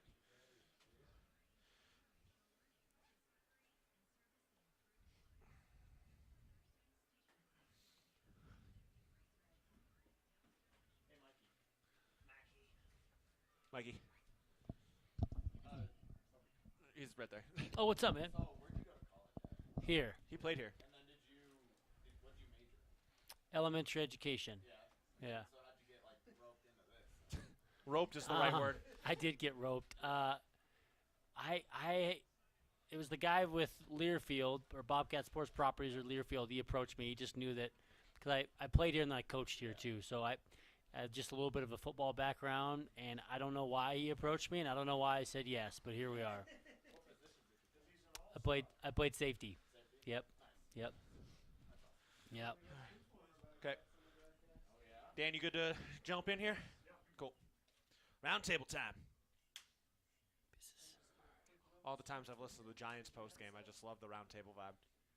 Oh my gosh, stop. 1, 2. Ooh, that's hot on my ears. 1, 2, 1, 2, 1, 2, 1, 2, 3, 4. Check. Are we on 100.7? 100.7? Yeah. We are back at the Ribbon Chop House post-game show. Montana State winning it today 43-38. We will also remind you that serving all your garage door needs is DoorTech. DoorTech is raising the door on quality. Time for our post-game roundtable. I'm Keaton Galogli alongside Mikey Ryder. We got Dan Davies up at the First Interstate Bank broadcast booth. And wow, Dan, what a game. What are you kind of thinking about here? I mean, 17 consecutive home wins. Montana State is 5-0 in the Big Sky. They've got one more ranked opponent on the regular season schedule, and they're going into the bye week here. Yeah, I mean, what a perfect time for a bye. I mean, to do your homework and get to this point of the season, undefeated in the Big Sky, and then to have a bye to kind of recover a little bit. Now, 2 road games that are never easy. That Northern Arizona trip is not easy, and then going to Cal Poly, that they can be surprising as well. But to be at this stage, there's a lot of people in America would like to be in Bobcat shoes right now. Yeah, there's no doubt. You hit on the bye week, coming off of the injuries that they've had. I mean, all the way back to Eastern Washington, and you look at what we've had from the running back room, and then last week with some O-linemen, and then you couple all of that with an emotional win. It just is so pivotal to get some rest, and the guys will get some time to unplug a little bit. And I'm sure Coach Vegan will, you give them probably treatment tomorrow, and then you probably have a day or two it's just completely off, and you get those guys away from football just for a little bit. And I can't speak enough about how important that is. And heading into what looks like a pretty favorable rest of your schedule. Of course, you get the Grizz at home, but still got to go take care of business. And the last thing I'll say is you look at these last 2 games on the road that they have to go and handle. When you run the football, running the football usually travels. Yeah. Right? Running the football and defense usually travel, and it's kind of a weird thing, throwing the football. If that's how the name of your game, it can be challenging, as we really did see today for Weber. And so the Bobcats are in the driver's seat moving forward here with the style of football that they play and what they have remaining on their schedule. Yeah, there's no question. From the standpoint of, I've been so impressed with Coach Vegan and how he's managed this for the first time. I mean, he's never been a head coach before he got here, and he's had coaches come and go, and he's done a great job of just blending the guys that were here to start with, not only from a staff standpoint, but the players that blended in, brought in some new guys, and the transfer portal has, Bobcats have benefited from that as well. But I have to give Coach Vegan so much credit for putting all the pieces in the right place, and they have landed very, very favorably for Montana State, and that goes to Coach Vegan and his staff. Yeah, absolutely. And then just the culture of overcoming adversity. I'm continuing to be impressed by when things don't go your way, and you have a lot of things that went your way today, but you also had some interesting situations that happened by the way of special teams and things. But they answer the bell. They answer the bell and they find a way. And Dan, you've been there before as a football coach. You're trying to get your kids to have that perspective and that resiliency, and sometimes it shows up and sometimes it doesn't. And man, most of the time, it's shown up, and it really is a statement as far as the coaching and the culture that they have within that building. Yeah, it's just the way the last 3 or 4 games have gone for Montana State. In that second quarter, things look bleak, for the last few games, and whatever happens, they get it turned around. They say the magic words at halftime and get them believing and take advantage of not only those last possessions in the second quarter, but the first possessions in the third quarter have been so positive for Montana State, and you got to credit coaches for getting them in that position. Yeah, because you're trying to foster that ability to overcome adversity, and the only way you do that is if you create the situations in practice, or whether it's winter conditioning or it's your strength and conditioning program. You have to create those situations, albeit by simulation, so that when it does happen in practice and when the bullets are live and you're playing a football game, you know how to respond, and they've done it time and time again. So I've been there before on the coaching side, and it's hard to do. It's hard to foster that environment, and you think you're going to answer the bell when adversity strikes, but sometimes you don't know. But we've seen it time and time again. These kids have done it. So credit to the coaching staff, credit to the kids in the locker room. Speaking of the kids, how much do you think the impact of having all these sixth-year guys here is? I mean, that's a unique thing at the college football level, and there's multiple guys who are here now for their sixth season that are really carrying this culture. What kind of role do you think that plays, Dan? Well, that's huge for leadership and teaching the younger kids what they need to do and stay out of the harm's way, so to speak. But Montana State is not unlike a lot of every other program. A lot of people have a bunch of 6-year guys too, around the country, and I just think it's the Montana State has the right guys in place, and you become a leader. You're not automatically a leader. You have to earn that, and that respect is earned. And man, those guys have stepped up and. Just interviewing those guys we did in the sideline today, Lewis Kidd and McCutcheon and Daniel Hardy. I mean, it starts there, and it's so cool to have. I mean, I don't know the last time we've had 3 current NFL guys at a game.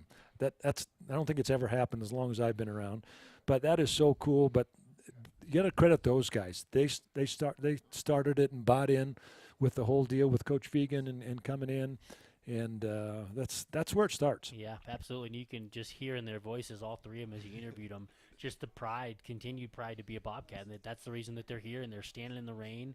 And yeah, it's just a credit to the guys that have built this culture. And it's a lot. Recruiting is a hard thing. It's not a science, but they've recruited and developed a lot of really good guys. And it starts with, Coach Choate did a great job, and Coach Vegan has continued to do a good job. So.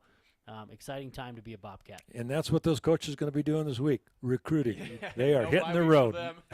Yeah, you bet they are. Well, what was it like watching some of these NFL guys on the sideline? You kind of mentioned Hardy was hopped up and kind of getting in there a little bit. What was it like watching those guys who are so close to their playing days being here in this environment again? Well, there were a lot of former Bobcats, on the sideline, and some of those guys hadn't seen each other since last year, and even like Derek Marks was down there, had a chance to visit with him, and just talk about quality guys. But that's what they come back and see each other. It is so cool to see that on how important that is for them to be Bobcats. Yeah, that's pretty cool stuff. Pretty unique stuff. And mentioning Brent Vegan, he's now 19-4 here at Montana State. He is 12-1 in Big Sky play, and just has kept it going and rolling. I do want to just kind of touch on this game a little bit. We really just kind of talked about the ambiance and the big macro portion of it. There were a lot of turning points in this game, but Dan, give us maybe one or two that you just felt like were the absolute key plays in this game. Well, I would say Tommy Sullivan getting that recovery on that punt because the Weber guy, the return guy, was kind of trying to stay away, but it hit him, and then everybody was a mad scramble. And now, granted, the long snapper does not get hit. Let's face that on a punt situation, they are not allowed to hit him. But he's not the fastest guy, but I know he was hustling down there on every single punt. And for him to get that is so rewarding. And you could tell during the interview with Coach Vegan in there in the post-game press conference and how grateful he is to have a consistent long snapper. And you don't know their names, that's a good thing. But if their names are coming up, a lot of times that's for a bad thing. So yeah, so for everybody listening, whether you're Pee Wee or high school or whatever, or college, you're on a team or whatever, be grateful. Thank your long snapper. We tried to do it. We got him on the Cat Chat 2 weeks ago. We were able to talk to him a little bit. Indeed. He's got that sweet katana in the warm-up video, in the starting lineup video, and all that. So yeah, fun to watch him. Mikey, give us one or two. I mean, again, we could choose any play. There were so many, but just give us one or two maybe that's coming to the forefront of your mind while you think back in this game that really turned the tide. I think Tommy's long touchdown run, I mean, even early in the first quarter, just responding after the turnover, right? I mean, first possession, that's not how you dial it up as a quarterback, throwing an interception on an easy slant route. And if it was, it hit him right at the chest. If it was a spear, it would have killed him, right? I mean, it was right in his chest, and so that's a hard thing mentally to come back from, and they find a way to do it and get back, as far as momentum is concerned, and just continuing to battle. And it says a lot about the kid and the team, which we've already alluded to over and over. I think I'm going to go with that series right after the interception that opened the game. So Malott throws the interception on the first series of the game. He's the one with the tackle after Eddie Hackard had that interception. Could have had a touchdown on that play. Instead, Malott hustles after the turnover, and that defensive line ripped through the offensive line of Weber State on that series. They hold them to a field goal in what ends up being a 5-point game. That was an absolutely massive series and sequence in this game. Yeah, no question. And you talk about the versatility of Tommy Malott. He could probably play corner or safety. Huh? Oh, he can play safety. There's no doubt. Yep. Oh, man. Awesome stuff. All right, Dan, you got any fun plans for next weekend? Yeah, you're off. I am going to go see my daughter and her family and two grandsons, and we're going to watch the Eastern Illinois Panthers play Tennessee Tech. Beautiful. Out in Charleston, Illinois. So I love it. And Mikey, your wife didn't go into labor during this game, right? No, nearly. She said. So no baby yet, but due date's on the 30th. So if we could draw it up perfectly, it would happen here sometime this week. And my sweet wife Danielle, she's been a trooper. Love it, love it. New rider coming in soon. Yep. Can't wait. All right, we're going to take a break. Dan Davies, thank you for being down on the sideline in the elements. Always appreciate your insight and help on the broadcast. And looking forward to talking to you in 2 weeks. All right, fellas, enjoy your time off. We'll do. Same to you. All right, we'll take a break. Ribbon Chop House postgame show will continue after this. Montana State wins it today 43-38 over Weber State. This is Bobcat football from Learfield.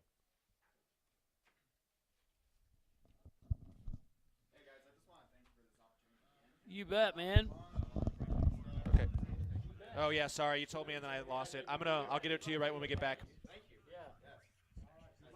All right, stay in touch. Let me know if your professor needs or your teacher needs anything else or whatever. I'll keep reaching out. I probably will ask to join on like a basketball game or something. Okay. Sit up there during basketball. Yeah, we got plenty of time. So a lot of games for that, obviously. So yeah, let me know. And if you need help with getting any gear set up, if you're trying to do some mocks before the end of the year season, because you can do your own basketball games in high school too.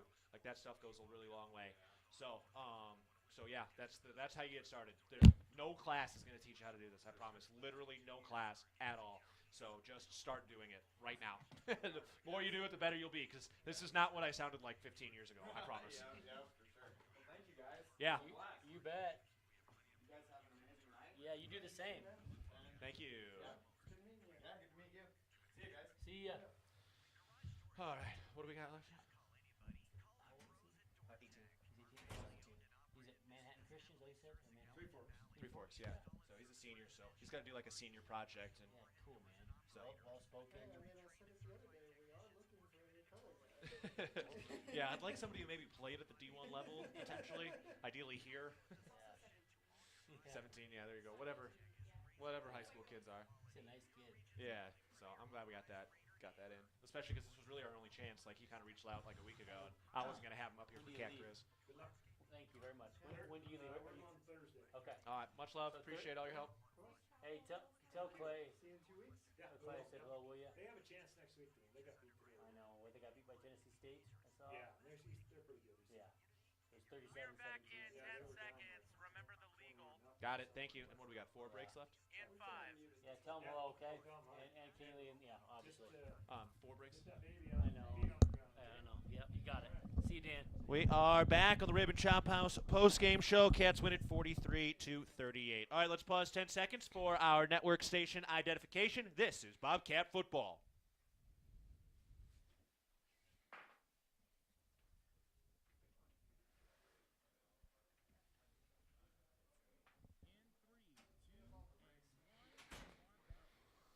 Keaton Galogly alongside Mikey Ryder up at the First Interstate Bank broadcast booth. And we remind you that Bobcat football is presented by My McDonald's Rewards. Download the McDonald's app to start earning free McDonald's and great game day deals.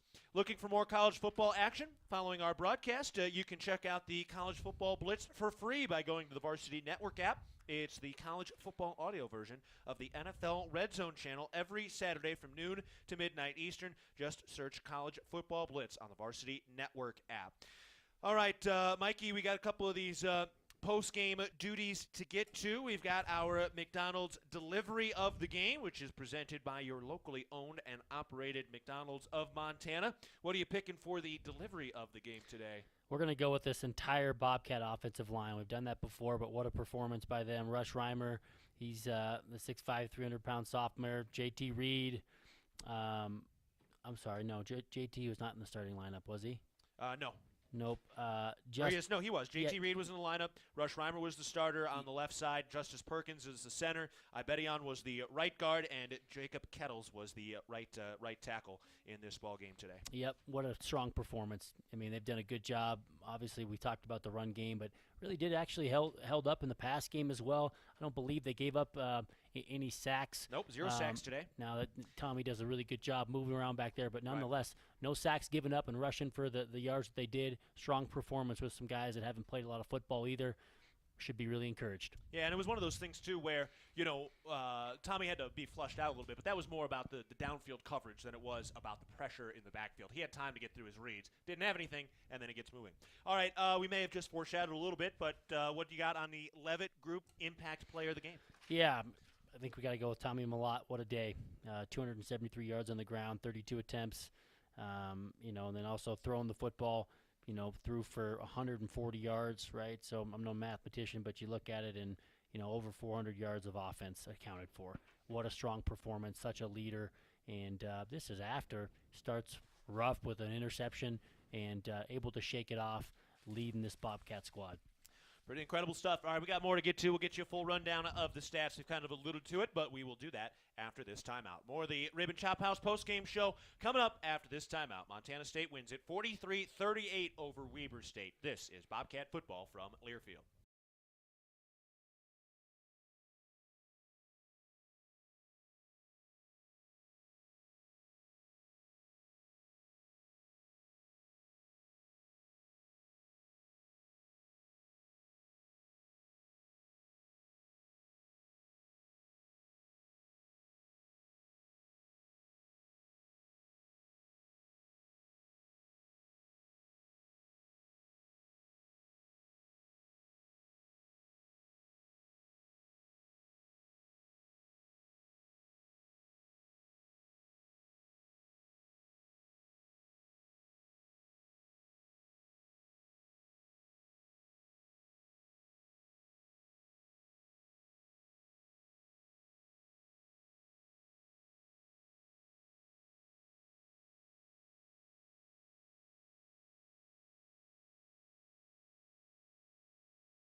Cool. So you look at it from a conference standpoint too.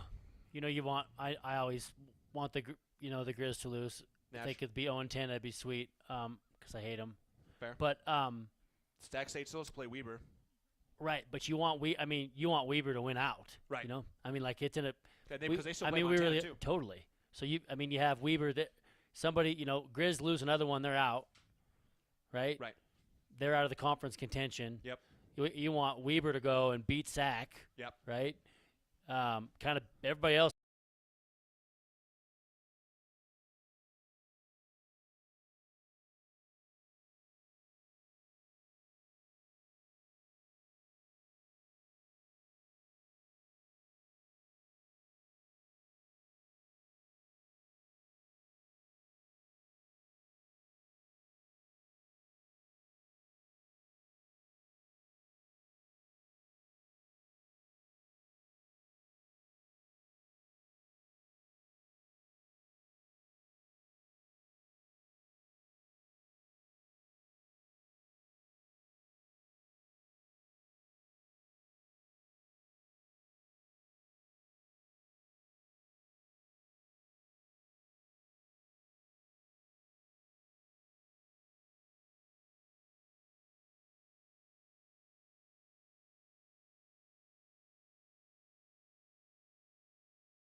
So, look, they always play the Montana schools tough. They'll be ready to go. It'll be a formidable opponent down there in Flagstaff. No doubt about it. That's our look ahead presented by Vance Thompson Vision. All right, updates on some of the scores from around the Big Sky. Idaho stays undefeated in the Big Sky. They are 4-0 after their upset of Montana last week. Now they beat Portland State. They really pulled away in this game. They won 56-21. Northern Arizona got their win today against Idaho State, winning 24-10. So Northern Arizona is 3-5 overall. They are 2-3 in conference. They kind of opened up a pretty big lead right before halftime in that game. UC Davis blows out Northern Colorado 58-10. And there are still two Big Sky games coming up tonight. Cal Poly is hosting Eastern Washington. That game kicks at 6 o'clock. And then Sac State hosts Montana. That gets going at 9 o'clock tonight. Sac State right now is 6-0.